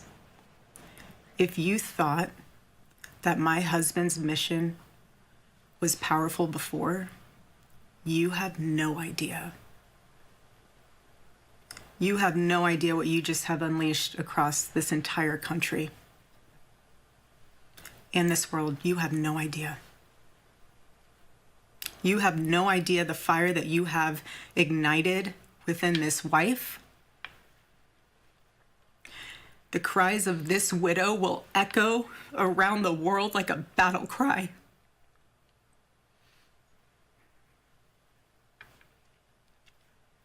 To everyone listening tonight across America, the movement my husband built will not die. It won't. I refuse to let that happen. It will not die. All of us will refuse to let that happen. No one will ever forget my husband's name, and I will make sure of it. It will become stronger, bolder, louder, and greater than ever. My husband's mission will not end, not even for a moment. And one of Charlie's greatest talents was his ability, this phenomenal ability to choose great people to follow him.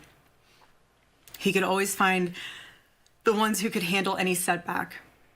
And it's almost like he knew. He could see it in you. Even when you couldn't see it in yourself, he just knew. He knew you could handle it. You thought you only had 5% left, and he knew you had 15. He knew you were ready to go that extra mile even when you didn't. He always challenged people around him to work harder and to be better. He never gave up. And I love knowing that one of his mottos was never surrender.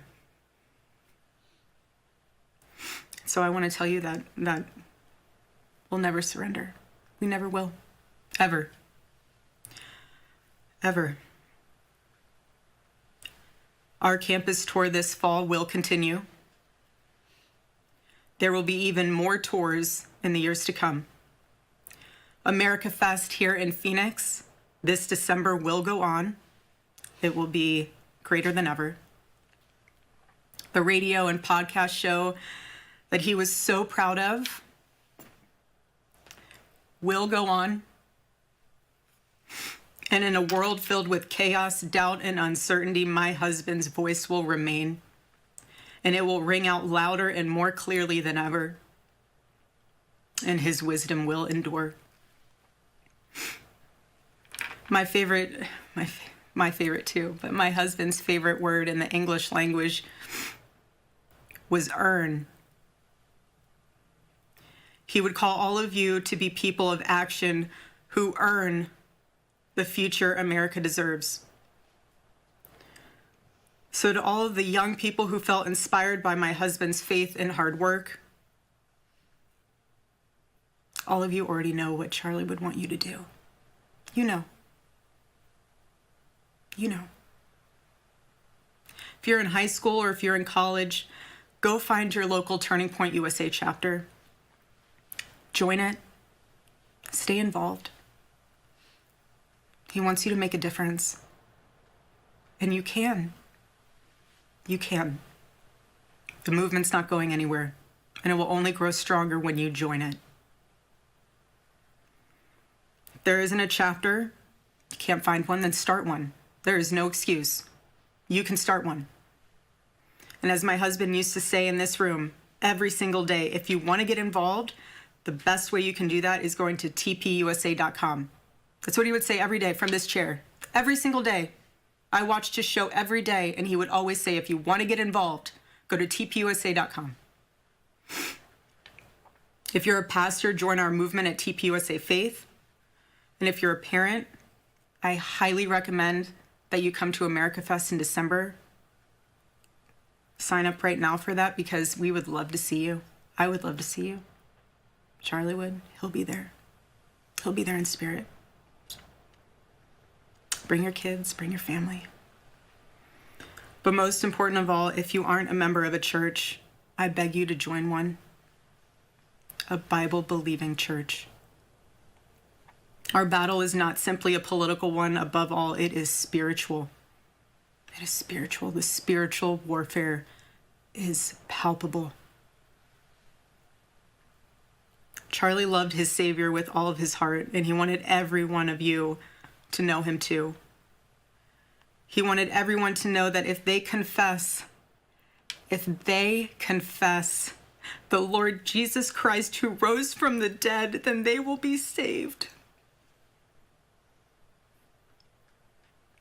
Hear me when I say this, nobody is ever too young to know the gospel. Nobody. Nobody is ever too young to get involved with saving this beautiful country, this country my husband loved and still loves. And nobody is ever too old either. There's no age limit. I know my husband is still here. He's watching over us. I don't remember the last time I slept. I couldn't sleep last night. And Charlie, baby. Charlie, I promise I will never let your legacy die, baby. I won't. I promise I'll make Turning Point USA the biggest thing that this nation has ever seen. I promise. Oh, Charlie, I love you. I love you, baby. Rest in the arms of our Lord as he blankets you with the words I know your heart always strived to hear. Well done, my good and faithful servant. When I got home last night, Gigi, our daughter, just ran into my arms. And I talked to her and she said, Mommy, I missed you. I said, I miss you too, baby. She goes, where's Daddy? What do you tell a 3-year-old? She's 3. I said, baby, Daddy loves you so much. Don't you worry. He's on a work trip with Jesus, so he can afford your blueberry budget. And my goodness, am I so humbled to witness, Charlie, you alongside Jesus right now, doing what you always want to do, baby. Making heaven crowded, right? That's what it's all about. Making heaven crowded. I can't wait to see you again one day. Thank you all again who love my husband, who supported him, who wrote him an email every single day during his radio show. He read all of them. All of them.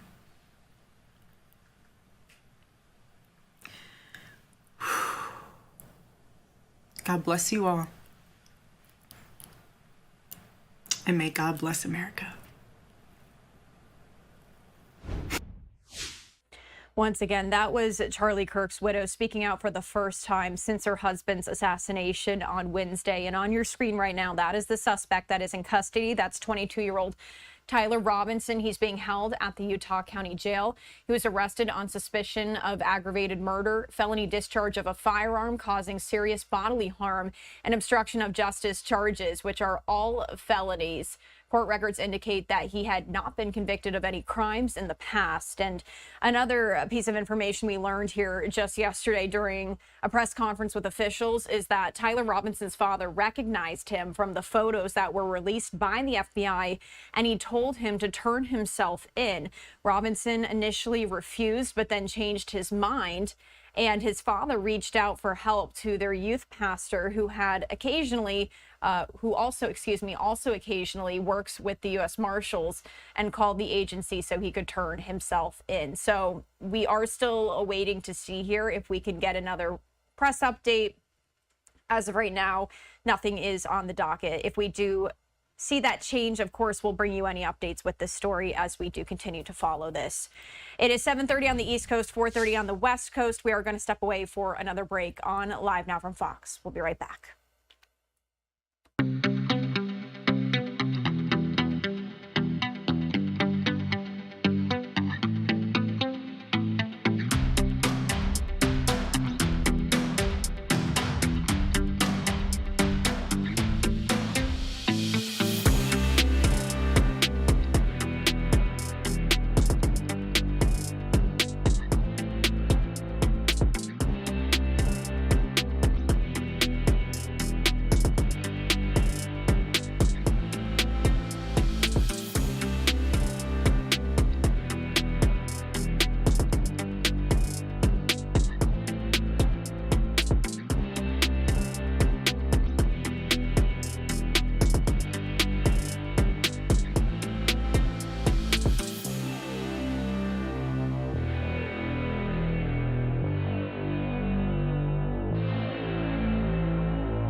Thank you for being with us here on Live Now from Fox on your Saturday morning. I do want to take you out live right now to the White House, where I do just want to touch on another story that we were following this week. It was the 24th anniversary of 9/11, and we did hear from President Trump as well as the First Lady as they both attended this ceremony to commemorate the 2,977 lives that were lost on September 11th, 2001.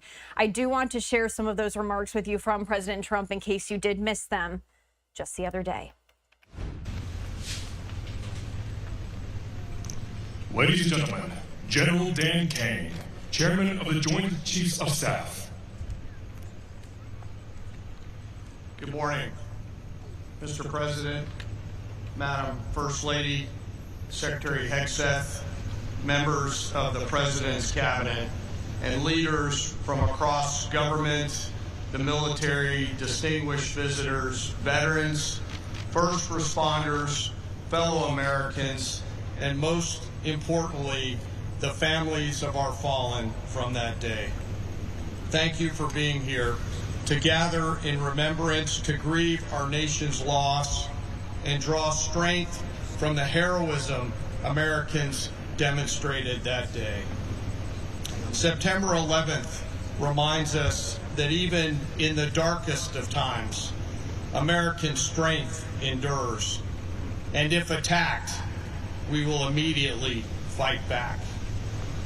24 years ago, on a beautiful morning here in Washington, American Airlines Flight 77 took off at 8:20 a.m. from Dulles International Airport with 59 passengers and crew bound for Los Angeles.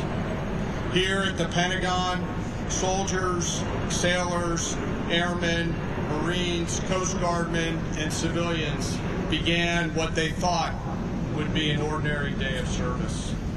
They kissed their loved ones goodbye, dropped kids off at daycare, and commuted in here for another day of duty, having no idea what they were about to face. 200 miles north of here, Al-Qaeda terrorists took control of two aircraft, American Airlines Flight 11 and United Airlines Flight 175. At 8:46 a.m., the first plane was flown deliberately into the North Tower. And minutes later, the second airplane was flown into the second tower. We all knew at that very moment that our world had changed, that America was at war. And then at 9:37 a.m., just moments ago, 24 years ago, American Airlines Flight 77 ripped through the West Wall here at the Pentagon, where our flag outside the building now hangs. And this ground that we stand upon became hollowed. 2,977 were lost in the attacks that morning. The conventional wisdom is that our nation went to war weeks later in Afghanistan. The truth is, we went to war immediately, and America started to fight back before the attack was even over. In New York City, firefighters, police officers, paramedics, first responders, and everyday citizens charged into towers, climbing hundreds and hundreds of flights of stairs to rescue their fellow Americans. And right here in this courtyard at the Pentagon, as flames filled the corridors and smoke followed, service members and civilians went into that flame to save their fellow teammates. They covered their faces with t-shirts rolled in water to shield their skin and pushed through the fire and rubble. They carried the wounded out and they went back in again and again and again and again until others had to stop them from going back. And even as this building burned, the Pentagon never shut down. Survivors organized and thousands went to work to defend our nation. And there were 40 first responders on United Airlines Flight 93.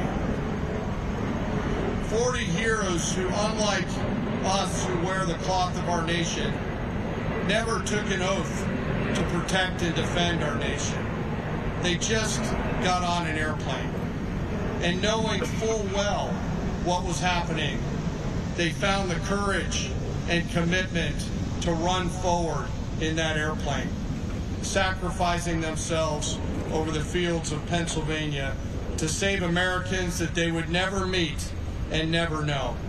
And I, for one, think of them every day and the gift of courage that they gave my squadron mates and I on that day. So as we come here together, let us reflect and let us never forget. Let us never forget the families who've shown us what true courage looks like as they continue to persevere through the years after. And let us all be inspired by the determination of those brave heroes who showed us that day what America is all about. And let anybody who ever considers attacking the United States remember those examples as well, and the great American warrior spirit that was shown that day. Thank you very much, and now it's my distinct honor.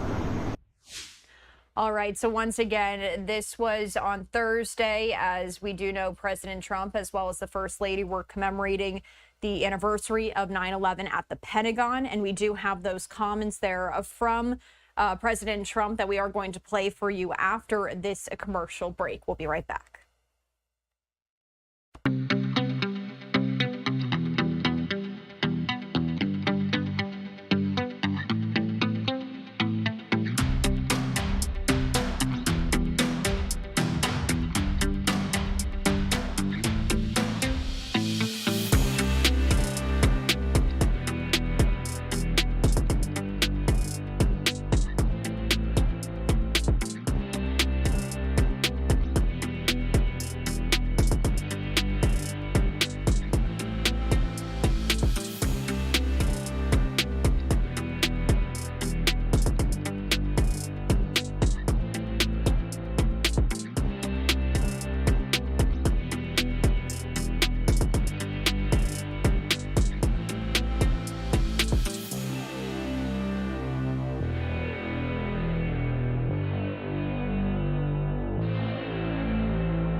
And welcome back. Let's head back to President Trump as he spoke on the anniversary of 9/11.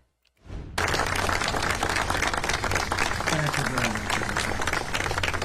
Thank you very much. Before we begin, let me express the horror and grief so many Americans at the heinous assassination of Charlie Kirk have felt. Charlie was a giant of his generation, a champion of liberty, and an inspiration to millions and millions of people. Our prayers are with his wonderful wife, Eric, and his beautiful children. Fantastic people they are. We miss him greatly, yet I have no doubt that Charlie's voice and the courage he put into the hearts of countless people, especially young people, will live on. I'm pleased to announce that I will soon be awarding Charlie Kirk posthumously the Presidential Medal of Freedom. The date of the ceremony will be announced, and I can only guarantee you one thing, that we will have a very big crowd. Very, very big. Thank you, my fellow Americans. 84 years ago this morning, the banks of the Potomac were filled with the clamor of construction workers who broke ground on the building now known as the Pentagon on September 11th, 1941. At the time, it was the biggest building ever built. From that moment forward, this structure stood as a monument to American strength, power, and cherished American freedom. Exactly 6 decades later, on September 11th, 2001, those same walls, built with the sweat and muscle, blood of our parents and grandparents, were scarred by flame and shaken by terror as our country came face to face with pure evil. On that fateful day, savage monsters attacked the very symbols of our civilization. Yet here in Virginia and in New York and in the skies over Pennsylvania, Americans did not hesitate. They stood on their feet and they showed the world that we will never yield, we will never bend, we will never give up, and our great American flag will never, ever fail. That terrible morning 24 years ago, time itself stood still. The laughter of school children fell silent. The rush of our traffic came to an absolute halt.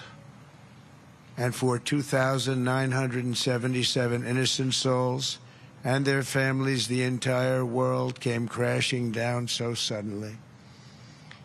In the quarter of a century since those acts of mass murder, 9/11 family members have felt the weight of missed birthdays and empty bedrooms, journals left unfinished, and dreams left unfulfilled. To every member that still feels a void every day of your lives, the First Lady and I unite with you in sorrow. And today, as one nation, we renew our sacred vow that we will never forget September 11th, 2001. Amid the horror of that morning, some used cell phones and office lines to whisper their final words to those who mattered most. They whispered indeed. At 8:59 a.m. aboard United Flight 175, Brian Sweeney called his wife, Julie. He told her, "Do good, go have good times. I totally love you. I'll see you again. I'll meet you up there." 4 minutes later, his plane hit the south tower of the World Trade Center. At 9:12 a.m. aboard American Airlines Flight 77, Renee May called her mom. Just the day before, Renee had learned that she was 7 weeks pregnant, but she never got the chance to share the news. She simply said, "I love you, Mom." 25 minutes later, Renee's plane struck the Pentagon. So violent, a strike it was. At 9:53 a.m. aboard United Flight 93, Elizabeth Waineo called her stepmom. They're getting ready to break into the cockpit. What do? I love you so much. They're going to break in. 10 minutes later, Flight 93 ended in the hallowed field near Shanksville, Pennsylvania. At 10:25 a.m., Tom McGinnis was trapped on the 92nd floor of the North Tower when he told his wonderful wife, Elena, on the phone, there are people jumping from the floors above us. If we get out of here, it'll be a total miracle. I love you, darling. Take care of Caitlin, beautiful daughter. 3 minutes later, the tower fell. Out of the ash, we witnessed the awesome power of that incredible love. We've seen it rise again. Out of the wreckage, we watched unbelievable courage suddenly take form. And out of the darkness, we saw the timeless truth of American character shine for the world to see. In America, we take blows, but we never buckle. We bleed, but we do not bow. And we defy the fear, endure the flames, and emerge from the crucible of every hardship stronger, prouder, and greater than ever before. Last year, we were a dead country. Now we have the hottest country anywhere in the world. In New York, there were heroes like Chuck Costello, a 46-year-old elevator mechanic, and a member of the Knights of Columbus. He selflessly ran into the World Trade Center to free people trapped in the elevators. His body was not found until the following January, deep under the debris. While going through his belongings, Chuck's widow, Mary, a phenomenal woman, discovered a personal prayer written in his own words, "Help me to light the way for those in the dark, and when I enter the darkness, let me not panic, but patiently wait to remember the light." Beautiful words. When the time came, Chuck ran boldly into the darkness of hell on earth, and now he shines in the light of heaven above. We remember him this morning. That day we learned that the American heroic spirit was all around us. We saw it in the police officers, the great firefighters, the service members here at the Pentagon, and in the hearts of every American who answered history's call. One such hero was Army Sergeant First Class Steve Workman, who was on the edge of the impact zone when this incredible Pentagon was hit. He was right there. After leading hundreds of people to escape routes, Steve turned back and plunged into the inferno itself. Pushing through the debris, he came upon a severely burned Navy lieutenant, the only survivor from the Navy Command Center. Only one. The wounded lieutenant looked into Steve's soul and said, "Don't let me die." Steve replied, "I won't. I've got you. Just hang on." He wheeled the lieutenant out of the wreckage on the back of a maintenance cart before getting in the ambulance and taking him to Walter Reed Hospital. That man Steve saved, Lieutenant Kevin Schaefer, went on to join the elite team of CIA operatives who located Osama bin Laden. Steve, you're an American hero. We appreciate it. We appreciate what you've gone through. Please stand. Please stand. Where are you? Oh, good-looking man. You're a good-looking guy. You remember that day? You remember that day? Good. Thank you very much, Steve. That was something. That was something. In the years that followed, America's warriors avenged our fallen and sent an unmistakable message to every enemy around the world. If you attack the United States of America, we will hunt you down and we will find you. We'll go all over this sometimes magnificent earth.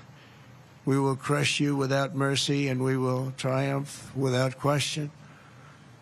That's why we named the former Department of Defense the Department of War. It will be different. We won the First World War. We won the Second World War. We won everything before that and in between. And then we decided to change the name. Well, now we have it back to where we all want it. Everybody wanted it. Everybody is so happy to have it back. You will fail and America will win, win, win. The enemy will always fail. 24 years have passed since that Tuesday morning in September, and an entire generation of Americans have come of age in a totally different world.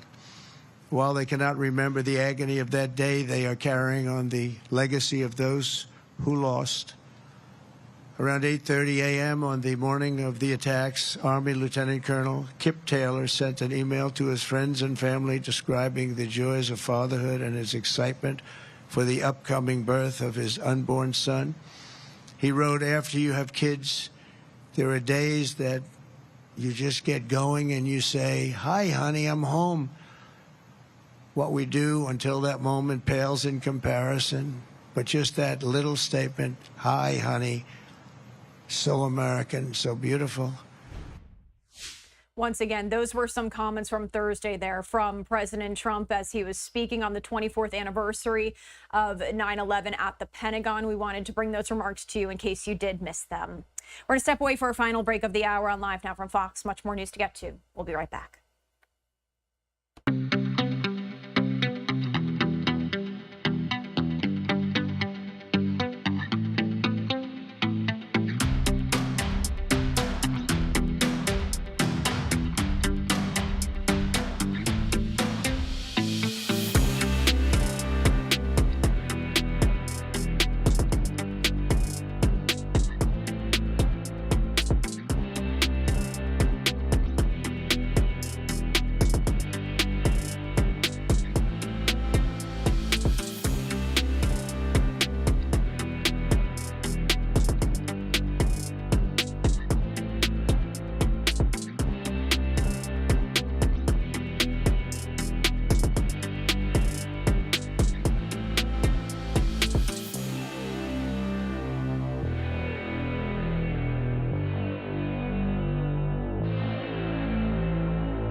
Welcome back to Live Now from Fox. Our next story taking us out to New York here. Members of the Belrose community in Queens are rallying together to honor Frank and Maureen Olton, an elderly couple brutally killed inside their home earlier this week. Here are the disturbing details that we do have for you. Neighbors, friends, and family gathered yesterday for a candlelit vigil. As these details did come out recently, we do know that this couple was brutally killed inside their home. And I did want to share with you a story from our New York team as they do provide more of the details for you this morning. Natasha, over 100 people gathered here tonight in front of Frank and Maureen Alton's home for a candlelight vigil. Not everyone who was here today knew the couple, but that didn't matter because Belrose is a tight-knit community and they stick together no matter what. They prayed, sang hymns, and laid flowers right outside the couple's home. The murders of 76-year-old Frank Alton and his 77-year-old wife, Maureen, shook this community. The elderly couple who lived in this home for more than 40 years were tortured, robbed, killed, and their home set on fire by who police say is a career criminal. 42-year-old Jamel McGriff is now behind bars facing 12 counts of first-degree murder. The Belrose community remembering the couple, a couple they say were pillars in this community. Very nice man, very friendly. We crack a joke, very helpful. He's a very helpful man. Tonight, we wanted to celebrate Frank and Maureen Alton. Family, friends, and neighbors still processing what took place here on Monday. This as court documents reveal the suspect confessed to police, telling authorities, quote, "I'll admit it, I killed them and I molested them." According to police, McGriff forced his way into the home. After committing the heinous crime, authorities say the suspect allegedly went on a shopping spree at the Macy's in Herald Square with the Altons' credit cards, spending close to $800. They say he also allegedly cashed in the victim's cell phones in the Bronx. That animal that did that, I hope they prosecute him to the fullest. It is just heartbreaking, and for it to be such senseless violence is horrible. It's like no one deserves to die that way. Local leaders considering renaming the street after the Altons. As for the suspect, he remains behind bars. If convicted, he could face life in prison. In Belrose, I'm Jessica Formoso, Fox 5 News. Natasha? All right, thank you to our Fox 5 New York team there. So just to recap, authorities say 42-year-old Jamal McGriff, a convicted sex offender and career criminal out on parole, confessed to the killings, reportedly telling investigators, quote, "I'll admit it, I killed them. I don't give a expletive. I burnt and I molested them." According to court documents, McGriff forced his way into the Altons' home Monday afternoon. Investigators say he tied 76-year-old Frank Alton to a pole in the basement and stabbed him multiple times in the torso before setting the house on fire with 77-year-old Maureen still inside. Both victims were killed. Now, once again, we do have that vigil we wanted to share with you here on Live Now from Fox that did occur last night. Thank you. Thank you to everyone. Thank you to everyone who came for this vigil to honor Frank and Maureen Alton. We've spoken enough about the horrific crime and who committed them, but tonight we wanted to celebrate Frank and Maureen Alton. I did not know Maureen very well. I probably saw her in passing, but I knew Frank. And Frank was an active member of our community. He was at one point the co-president of the Belrose Commonwealth Civic Association, which I'm president at the time.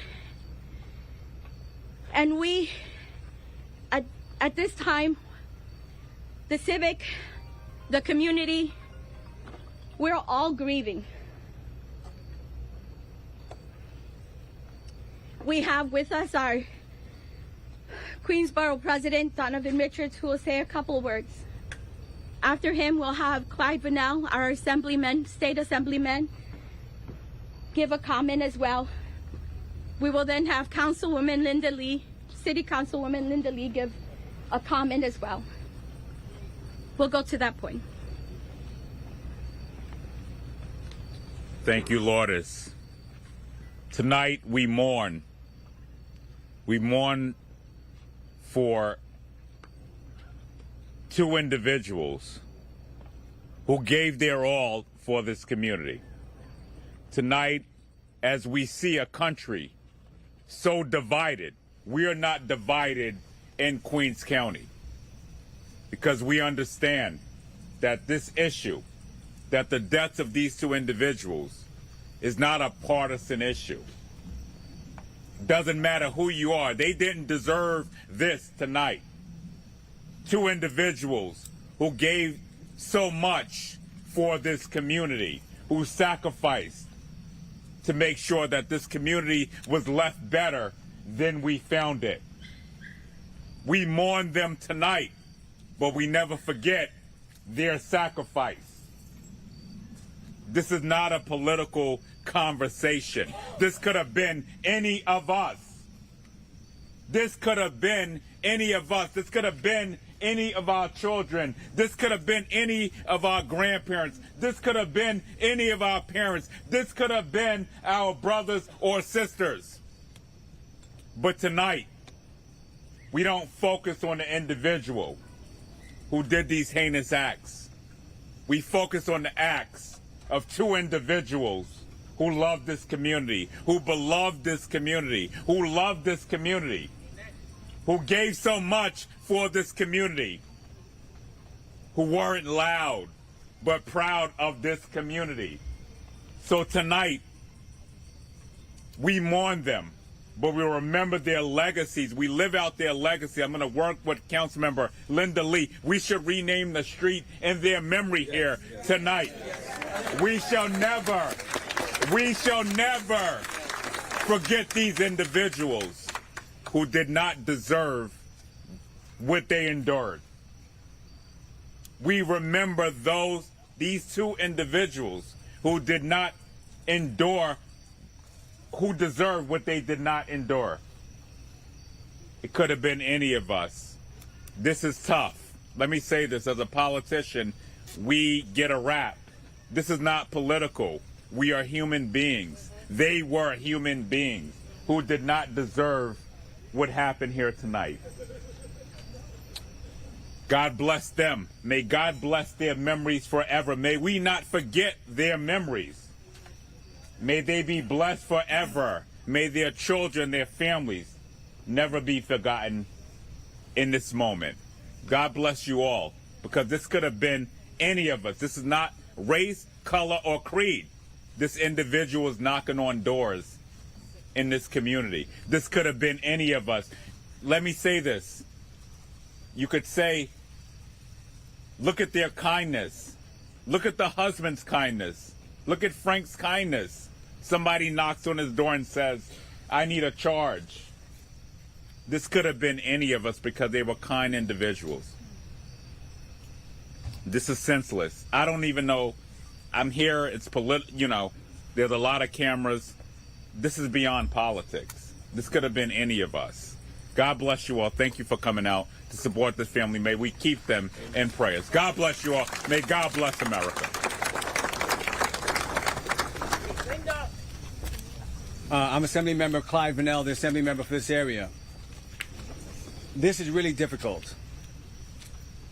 Walking over here and being around everyone here, we tend to think about, who are we? What defines us? I didn't know what to expect when coming over here. First of all, everyone in the community reached out to the Civic Association and said, listen, let's do something. Let's stand in solidarity. And when we came out here, you see people standing together. That's who we are. We're here to honor the lives and the legacies of Frank and Maureen Alton. They were great community people. They were your neighbors, just like all of us. And we want to make sure that we highlight that we are strong together. This is difficult, and we'll get through this, and we'll stand together. Thank you, everyone, for being here. Thank the Civic Association, everyone else for being here. This is a beautiful community. And who we are is we are kind. We are good people. And we're going to make sure that the legacy of the Altons survives and goes stronger and lives on forever. Thank you.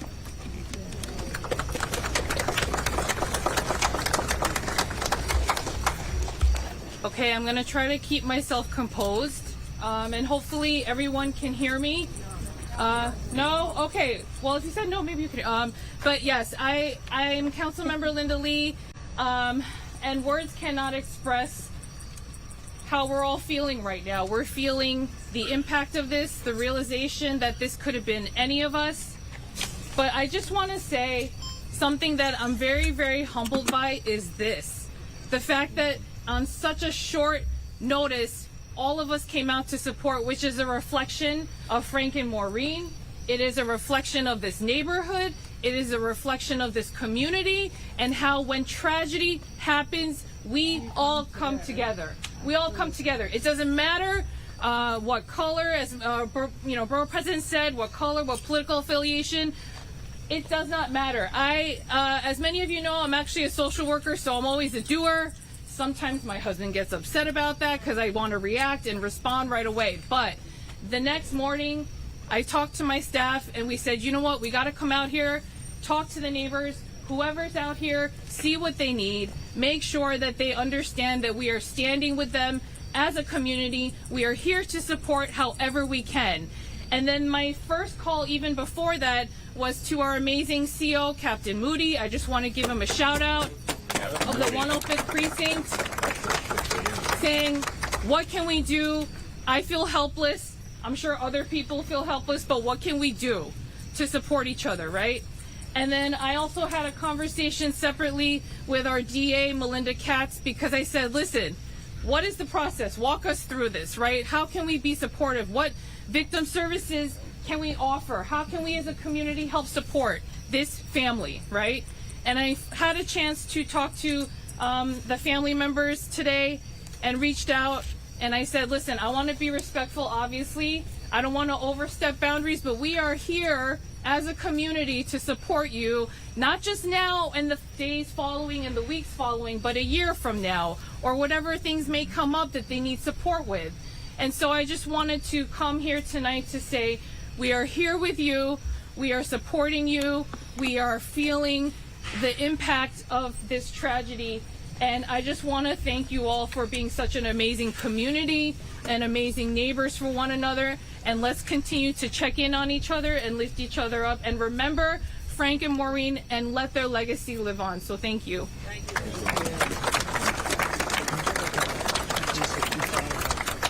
Okay, so thank you again for coming. I'm going to say a couple of words in Spanish because I was asked to speak in Spanish for the community, some of the press. Thank you.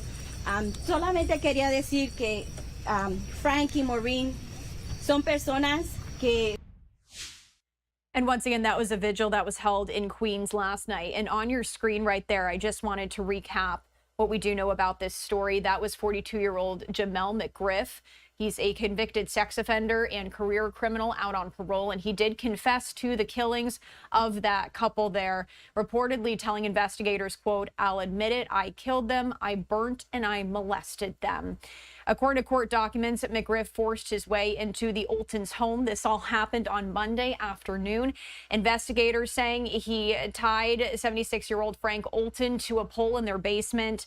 He stabbed him multiple times in the torso, and then he proceeded to set the house on fire with 77-year-old Maureen still inside. Both victims were killed, sadly, there. So, again, that is Jamel McGriff on your screen. We're going to step away for a break here on Live Now from Fox. If you are just joining us on this Saturday, my name is Christy Matino. We're back after this.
Welcome back to Live Now from Fox. One of the top stories we have been following here this week is the assassination of Charlie Kirk. Now, yesterday, officials announced that Charlie Kirk's killer was arrested overnight in Utah. Tyler Robinson, 22, is in custody now, based in part on a tip from his own father, and will face charges for murdering the conservative political activist earlier this week.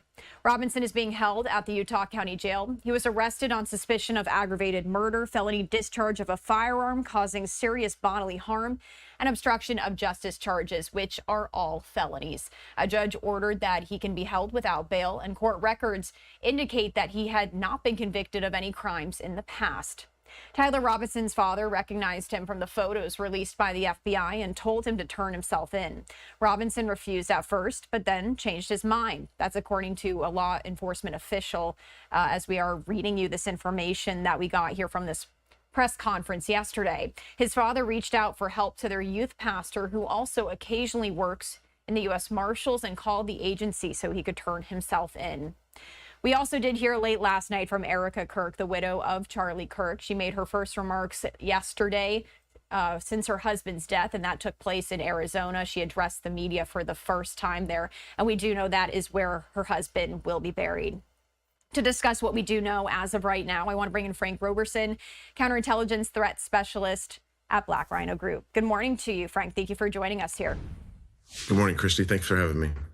We saw this unfold pretty quickly here. I mean, this was we got that press conference within 33 hours of all of this beginning. So what were some of the key details here? What were some of the reasons that this all progressed so quickly?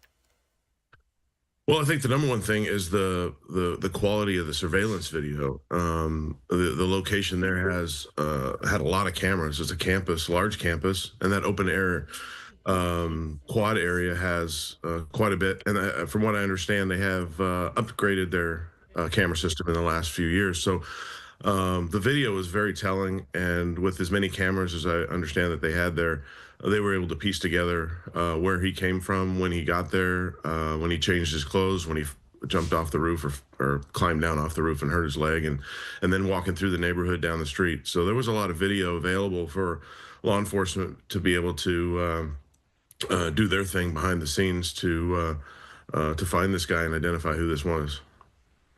Greg, one question I've had. So we saw FBI officials, they put out that $100,000 reward for any information. And we do know that Robinson was taken into custody because a family member was the one who reached out and encouraged him to turn himself in. My question is, had that not happened, really how close were officials to really finding Robinson had the family members not reached out? Because for me, if you're putting out a reward, that makes me question, I mean, how close were they, right? Yeah, that makes you think. But like I said a second ago, the cameras, I think they knew who the guy was. This person probably had a pretty substantial social media following. He probably was known amongst other people. I think if it may have gone another day, but I think they still would have been able to identify this guy and taken him down. I wanted to pull up a timeline of all of this because, as I said, this all developed here pretty quickly. We know that the suspect had a handgun. Here, apologize, not sure why that just happened, but we do have this timeline here up on the screen, and I wanted to just run through the other information that we did get from that press conference as well. So bear with me here as I read this to our viewers. The first FBI agents arrived on the scene at Utah Valley University some 16 minutes after Kirk was shot on Wednesday. The Bureau released the first photos of the suspect on Thursday morning, followed by the announcement of that cash reward, and then the release of video of the suspect climbing down from the roof of a campus building, running away. Officials also said the shooter left behind imprints, including a palm print, a rifle hidden in a towel, also recovered in a wooded area near the university campus, along with what authorities suspect to be the fleeing shooter's path. And there was a spent cartridge in the chamber and 3 other rounds loaded in the magazine. So just to recap everything that did occur here. So given all of that here, Frank, when we talk about the timeline and how quickly this unfolded when something like this happens, what is law enforcement's first moves here to try and figure out what exactly happened? Well, not being law enforcement, I would get all that evidence together, and that evidence right there proves the point from earlier. Okay, so at security events like this, similar when we talk about the situation in Butler, can you speak to Kirk's security and what changes need to be implemented moving forward? Because we've heard some lawmakers saying that they are a little bit concerned about their public safety events. Yeah, and like Butler, I mean, we spoke after Butler as well, and these three incidents, the two assassination attempts on Trump and this one, they're being performed by amateurs, so they're going to make mistakes. So I think we're at a point where we need to review security protocol. They have to operate within a budget for private security, which is unusual because it's not a government official. Government official has all the resources that they need, that type of thing. So I think protocols, reallocating some of the team. If you have a team of 8 and they're all around the principal or the protectee on the stage area, perhaps put a couple out in the crowd or in areas where they can see the high ground to kind of, especially in an open air type venue like this, just to try to see if they can get an eye on these kinds of things, because this is very difficult to prevent and it's very difficult to detect, but you're going to have to look at different protocols in the future. It's not by the book anymore. The private security is trained a certain way, and they need to maybe take a look at how they're training their people. As this investigation does continue, because we do know it is still continuing, even though Robinson is in custody, what questions remain for you? For me, I want to know where all, I'm not blaming anybody. I don't want to blame anybody, because the part of this that we're looking back at now is to try to figure out how we can move forward and make the next person in that atmosphere safe. I want to know what the advance team did. He did have a solid team. I know the person who was in charge of their Turning Point USA's first security details, and I know they're very well trained, so they did advances. I want to know, what they saw in the advance. Were they allowed to go and look at those areas? I think it's important as we go forward that security teams are allowed access to be able to see areas that that could be a soft spot. And the advanced teams have to have imagination. One of the first things I learned when I started this business 24 years ago was you have to have an imagination, because if you can think of it, the bad guys have already thought of it. So you have to be able to look around at your environment and figure out, can somebody be up on the roof across from us? So do I put somebody behind us on a roof behind us to see that? Those kinds of things. It'll cost you the same money. It's just you're reallocating and taking a guy or two from the detail that would normally be behind the stage or something and putting them in the crowd or up on an elevated position. And as many Americans are scared, seeing the headlines in the news this past week, and also, we did report on that school shooting in Denver that also happened a bit earlier this week as well. What do you think really needs to change here? I know we've spoken about it, you've touched on it, but what really needs to be implemented here? What discussions need to be had? I think the discussions are, I think the private security industry needs to not assimilate, that's a bad word, interact better with law enforcement, especially on the protection details for instance, for Charlie Kirk or any other individual that might gather a crowd at a school function or that type of thing. There's been, over the years, a better interaction between law enforcement and private security, but I think there's still, law enforcement likes to keep it to themselves and don't want to include the private security. In the past, when I've gone to large races with protectees, I have participated in the pre-race early morning briefing for security purposes for that day, and I know what they know. That doesn't always happen when you go to a college campus, that type of thing, because you're on their turf, and sometimes that just doesn't go well. Kind of like Butler with the Secret Service and Sheriff's Department not working together there. All right, Frank, anything else you want to add about this before we let you go here this morning? No, it's a very tragic thing, and I don't care what side of the aisle or spectrum you're on. When something like this costs somebody their lives, they have a beautiful family, and the prayers go out to them, and prayers will go out to anyone, whoever we were talking about this morning, because it shouldn't end this way, and we should be able to talk back and forth, and I hope we get back to that point again. All right, Frank Roberson, always appreciate you coming on the show. Thank you very much, Christy. Appreciate you. All right, let's step away for another break on Live Now from Fox. We'll be right back.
And welcome back to Live Now from Fox. I wanted to take you out live to New York City as we do continue to follow the mayoral race there. With less than 2 months to go until Election Day, Zohran Mamdani holds a lead over his rivals for New York City mayor. That's according to 2 new polls. Mamdani, who is a Democratic Socialist state lawmaker from Queens, is now again running against a former governor, Andrew Cuomo, as well as a current New York City Mayor, Eric Adams. We actually did hear from former Governor Cuomo yesterday as he was speaking. This did not air yet here on Live Now from Fox. I did want to share it with you right now.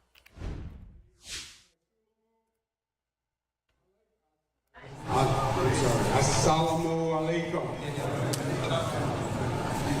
To Mr. Diallo, thank you very much for having me. To Imam Ba, thank you very much. To all of you, thank you very much for taking the time to see me today. This is a very powerful time in this country. There's a lot of anger, there's a lot of division, there's a lot of discrimination all throughout the country. And we all see it almost every day in different ugly vestiges. But at this time, in this country's history, this city, this state is even more important.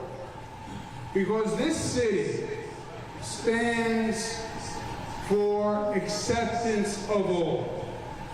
This city has the Statue of Liberty in the harbor, which makes that fundamental promise of America come true, which is we welcome everyone to this family of America, this family of New York. And we invite you to join with us. That's what New York City stands for. It's the essence of the American promise. It is the laboratory for the American experiment in democracy. So when my people come, poor Italians, they can't speak the language, they have no money, they have no real relatives here. They come just for that promise that they will be accepted. And that survived for generations. But that simple but profound promise is under attack now in this country. And it's more important than ever before that New York stands for that concept of acceptance and tolerance. And we have to stand strong. We have to stand and say, yes, we accept people from all over the globe who want to come join our family. The way they did for the Italians and the Jews and the Irish. West Africans, come join us. Come join our family. We invite you to bring your culture, because your culture enriches us. And the diversity makes us stronger. That's what we believe as New Yorkers. That's what this country is supposed to stand for. But now with all this tension, it's more important than ever before that we stand strong on that premise. And part of that is we tolerate discrimination of no religion, no person, no skin color, no sexual orientation. Period. Period. So when President Trump wanted the Muslim ban several years ago, remember, Muslims should not be allowed to travel. I stood up against it and I said, no how, no way, that's not America, that's not New York. We're the exact opposite. When there was opposition to build a mosque at Ground Zero, if you remember, Mayor Bloomberg at that time and I stood up and said, no how, no way. We welcome our Muslim brothers and sisters, because that's who we are and that's what we stand for. But we have to be committed to that now, more fully, more powerfully than ever before, because it's being challenged. And it is reciprocal to everyone.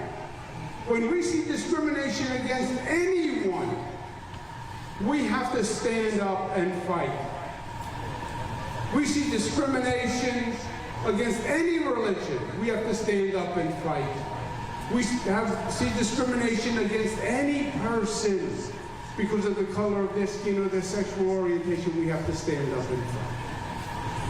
That's what it means to be a real New Yorker.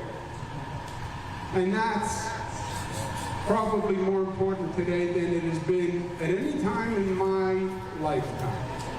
Now, New York City itself has issues that we have to deal with. It's challenging out there today. People talk about affordability. Affordability is a fancy word, new fancy word, because they have to come up with a new fancy word for an old problem.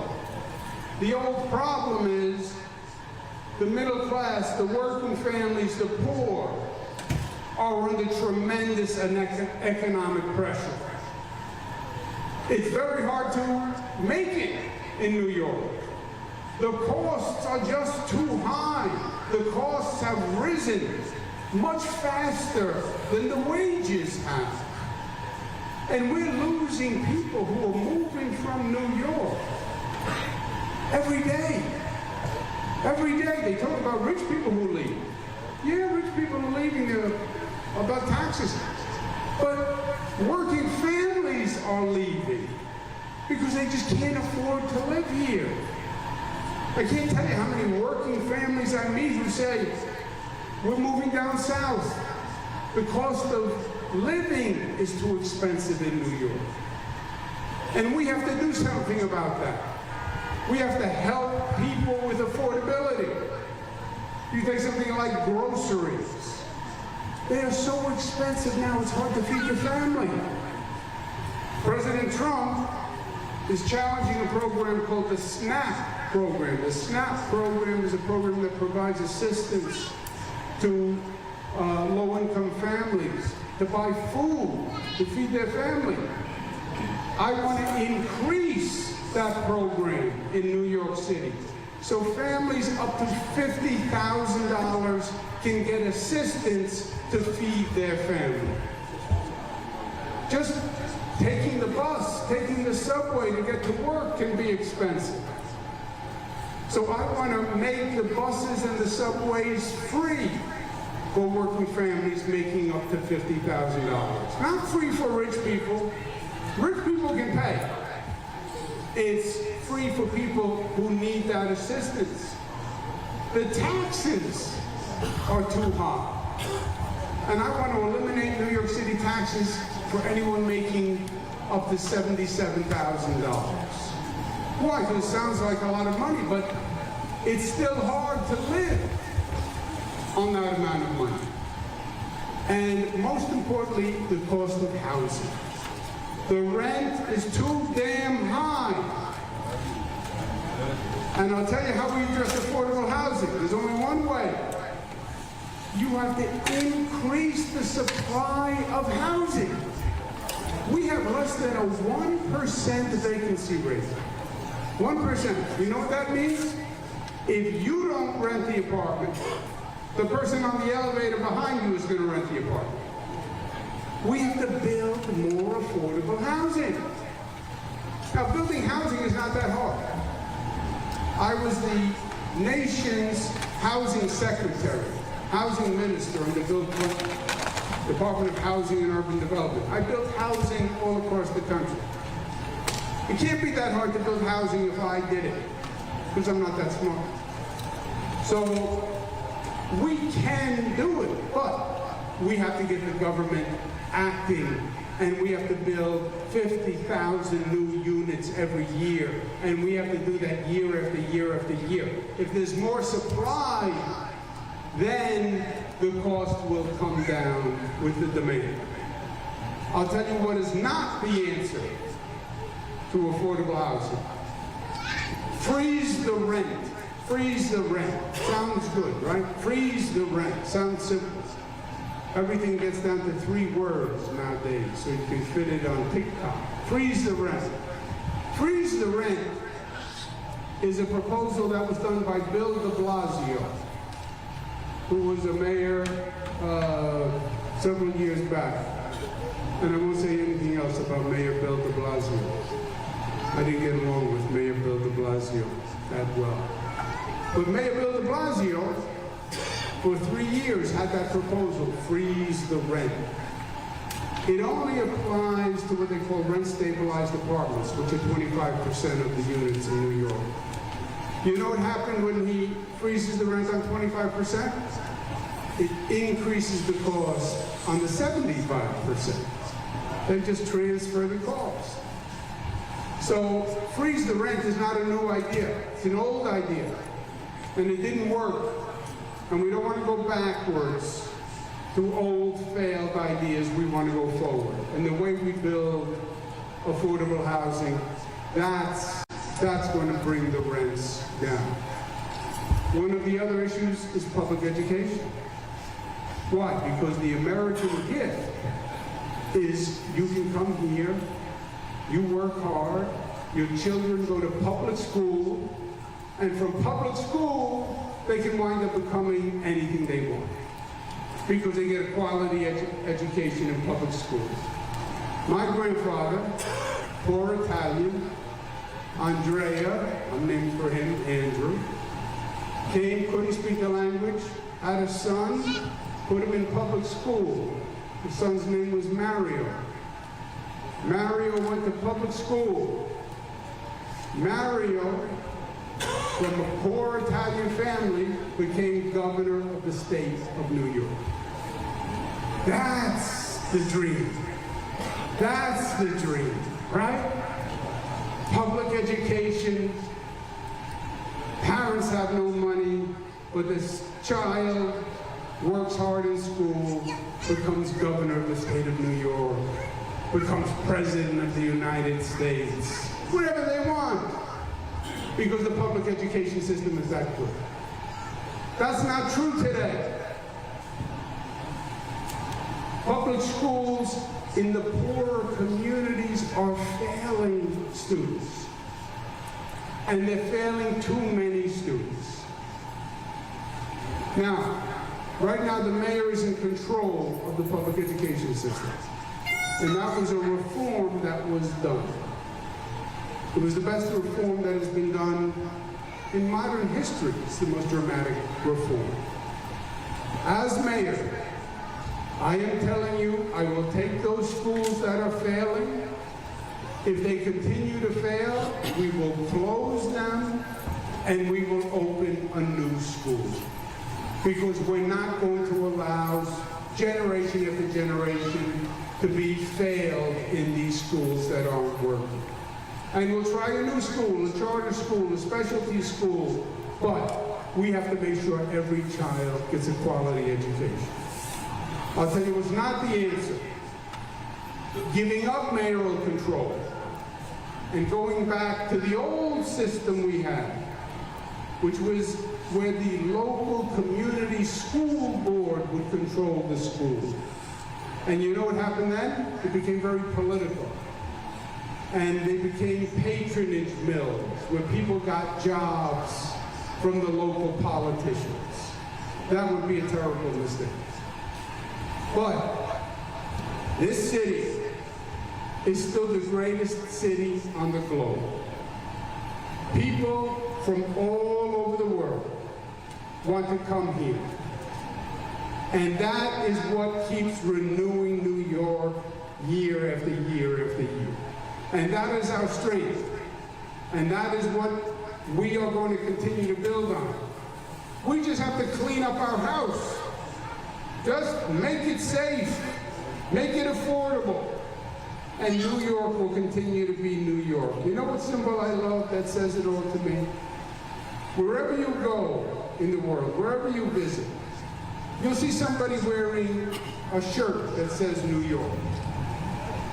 And I always go up to the person, and whatever country I'm in, and I'll say, oh, you have a New York shirt. Yes, I have a New York shirt. I say, oh, are you from New York? No, not New York. Have you ever been to New York? No, I've never been to New York.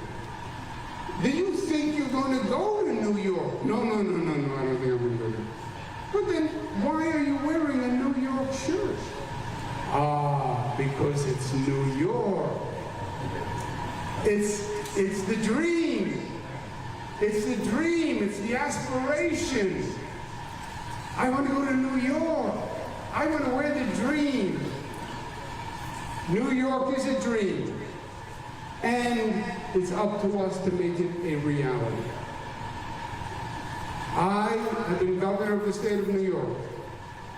I was in the federal government, ran housing and urban development for President Bill Clinton. I was Attorney General in New York. I know how to make government work. Experience matters, especially in this city. You're mayor of New York, anything can happen on any given day. Any morning, there could be a mass shooting. Any morning, there can be COVID. There can be a health crisis.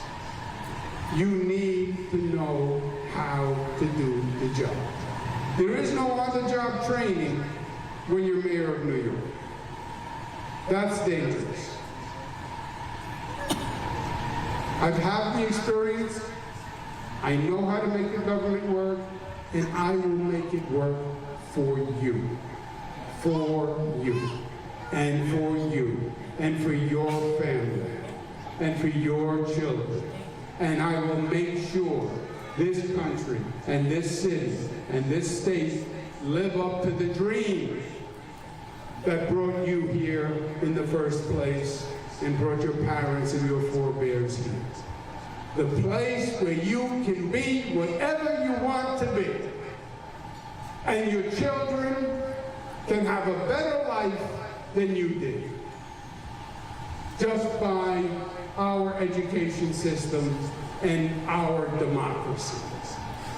God bless America. God bless New York. Let's keep it the New York that we know and love. And let's resist the division and the anger and the discrimination that is all around us. And let New York be the example of brotherhood and fraternity and acceptance and tolerance. That's who we are at our best.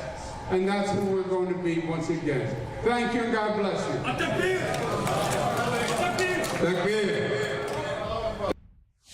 All right, and you are taking a live look there outside of New York City, as we were just listening in there to former Governor Andrew Cuomo as he is continuing his campaign for New York City mayor. But we do know, according to new polling, that with less than 2 months to go until Election Day, Zohran Mamdani still in the lead. Let's step away for another break here on Live Now from Fox. We'll be right back.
Thank you for joining us on this Saturday morning here on Live Now from Fox. My name is Christy Matino. If you are just joining us, let's run through some of the top headlines of this week as you are taking a live look there at the White House. President Trump is issuing a new warning to Russia as it continues to strike Ukraine. It comes as European leaders responded to a drone incursion in Polish territory earlier this week. Fox News correspondent Alexandria Hoff has more. Less than a month after meeting with Vladimir Putin in Alaska, President Trump says he's losing patience with the Russian president and renewing his threat to put new sanctions on Moscow. It'll be hitting very hard with sanctions to banks and having to do with oil and tariffs also.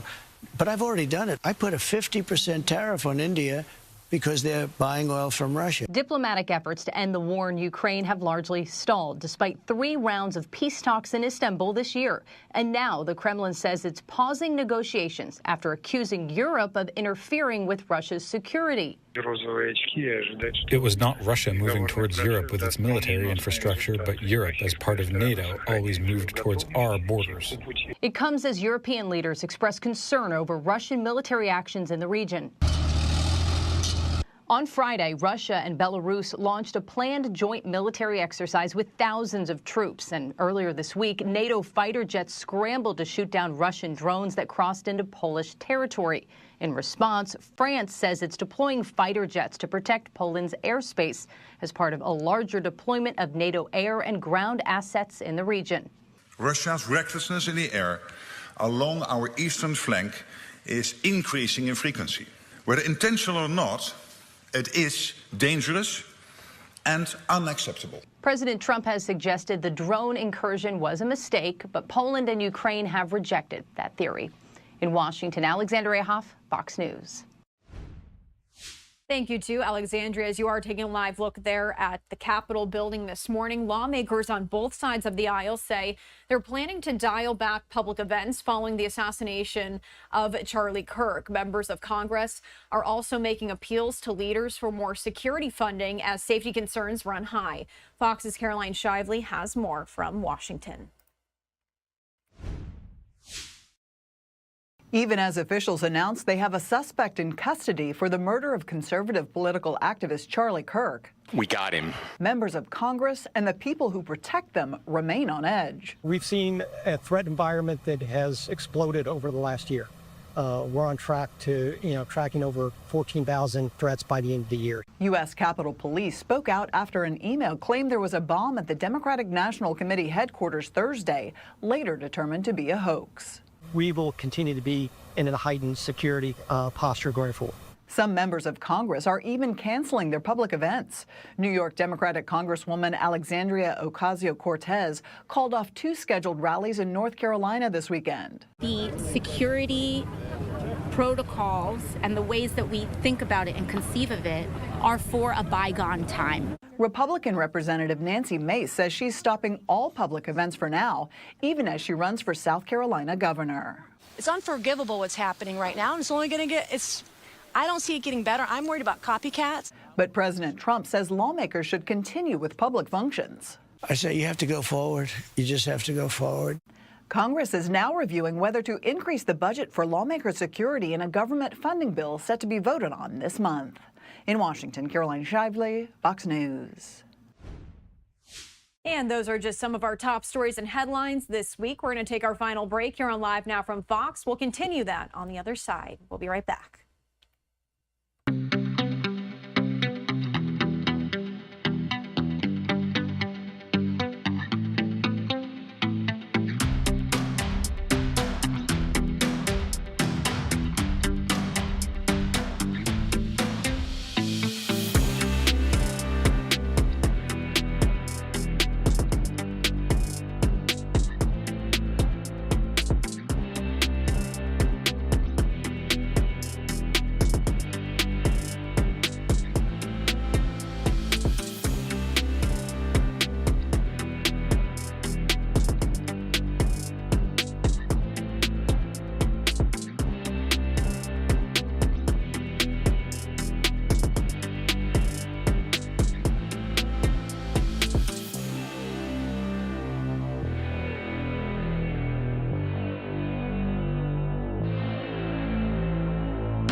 Thank you for being with us here on Live Now from Fox as we continue our political headlines. Once again, taking that live look there at the White House this morning. President Trump has his sights set on a Tennessee city for his next crime crackdown, calling it, quote, deeply troubled. The city's police department, though, saying crime there is at its lowest in a quarter century. Fox News correspondent Caroline Shively has the details from Washington. President Trump announced Friday he's sending National Guard troops to Memphis to fight crime. We're going to fix that just like we did Washington. Unlike Chicago, long rumored to be the next deployment location, Trump says Tennessee officials support the move. The mayor is happy. He's a Democrat mayor. Ahead of the announcement, Memphis Mayor Paul Young said he'd work to ensure any state and federal help would build on the city's progress. But on Friday, Shelby County Mayor Lee Harris said he's exploring whether the county can legally block troops from coming to the city. But military personnel in American cities do represent an occupation, and the biggest fear is we lose our democracy. This week, the Memphis police reported overall crime is at a 25-year low and murder at a 6-year low. But that's coming off a year ranking Memphis as the most dangerous city in the U.S., according to 2024 FBI crime statistics, when the city's crime rate was almost 344% higher than the national average. It is the elected officials that have supported soft on crime, leftist policies, defund the police. They're the ones that are saying, oh, no, there's no crime here. And of course, you talk with any citizen and they'll tell you differently. The president has also mentioned New Orleans and Baltimore as cities where he may send troops next. In Washington, Caroline Shively, Fox News. And you are taking a live look there at Memphis this morning. To recap here, President Trump said yesterday he will send the National Guard to Memphis to address crime, shifting his plans away from Chicago after pushback from Illinois leaders. President Trump made that announcement during an interview on Fox News yesterday, saying he, quote, would have preferred going to Chicago, but described the city as, quote, hostile with professional agitators. Both Illinois Governor J.B. Pritzker and Chicago Mayor Brandon Johnson opposed the idea of a deployment there. So what we did want to do right now is we did hear from Illinois officials just yesterday as they were speaking on all of this. Let's head over and listen on Live Now from Fox. It's good to be back in this neighborhood. The reason for our meeting here and this press conference is to tell the rest of the story. There's a lot of stories going on in Chicago now. Some of them are good and bad. It depends on who you're depending on to tell the story. But the story here is a story of hope. Crime is coming down in this neighborhood because people care for their neighbors and want to change their lives for the better. Pastor DiMatteo has proven over and over again with food banks, with these meetings, with these organizations, that if we work together, we can reduce crime. That is critical for the lives that will be affected and for the reputation of this city. There are some folks who believe that if we had soldiers on the street corners, it could make a difference. Well, it might make some difference, but it's a lot more important to have on those street corners people who are reaching out to young people and giving them a positive alternative in their lives. Lives are being turned around through these programs. Sadly, the budgets for these programs in Washington are being cut by the same president who wants to put troops on the street. It doesn't make sense. Let us invest in things that work. Let us be humble enough to accept conclusions that may not be obvious to us initially, but if we take the time to learn, make a difference. I'm glad to be back here. This New Hope effort is one that New Life effort makes a difference in the lives of thousands of people. Senator Villanueva was with me today. She sees it from a state perspective. I'd like to invite her to say a few words. Thank you, Senator Durbin. We've been together a good chunk of today where we were meeting with leaders in the Chinese American community to talk about, obviously, the issues that were impacting the community there that also impact our communities over here further southwest. I am a big supporter of the CBI work, the violence interruption work that's happening in our communities throughout Chicagoland, because I've seen it with my own eyes. I've seen the changes. I've seen it work. And so we're constantly working at the state level to try to find additional funding sources and revenue to be able to actually provide the support that's needed, in the understanding that we're unfortunately seeing cuts happening at the federal level. We need consistency in this type of funding, because every single moment where we lose someone that is doing the work, a case manager, somebody that's working with the young people in the neighborhoods, it's just a lost opportunity to be able to provide the support that's needed for our young people. And so I stand here committed to continue to doing the work at the state level and to represent all of the very important violence interrupters and peacekeepers that are doing the work in our neighborhoods and our communities, and stand very firmly with Senator Durbin to continue to support and do what we can where we can. Thank you. Oh. And with that, I'm going to introduce the incredibly new but lovely Hamilton from UCAN. Thank you. Thank you so much, Senators and Matt, for hosting this event today. I'm Kristen Hamilton, CEO and President of UCAN. I stand here as a native Chicagoan, a Southsider to be exact. I understand the realities of why people may sometimes feel unsafe in Chicago. As a Chicagoan, I've had my car stolen twice. I have lost loved ones and clients to gun violence. I've had bullets outside of my windows. I understand that. I also know another a very real reality in my life as well. I represent 175 CVI workers who are working 24 hours a day. In the communities that we serve, crime has dropped 40%, homicides and shootings. That is 25 lives we've saved, 25 mothers, fathers, sisters, and brothers. And my job is that I get it, right? I get it, but I am a person leading this work who understands both of those truths. Two things can be true at one time. What is happening in the city is also the crime is dropping, but also we have people working really hard. It took many, many years to build this infrastructure to create this level of safety, to save 25 lives in one community. And we need to stand fast, be steadfast on this approach. We do not need to scale back now. We need to continue a solution that is working.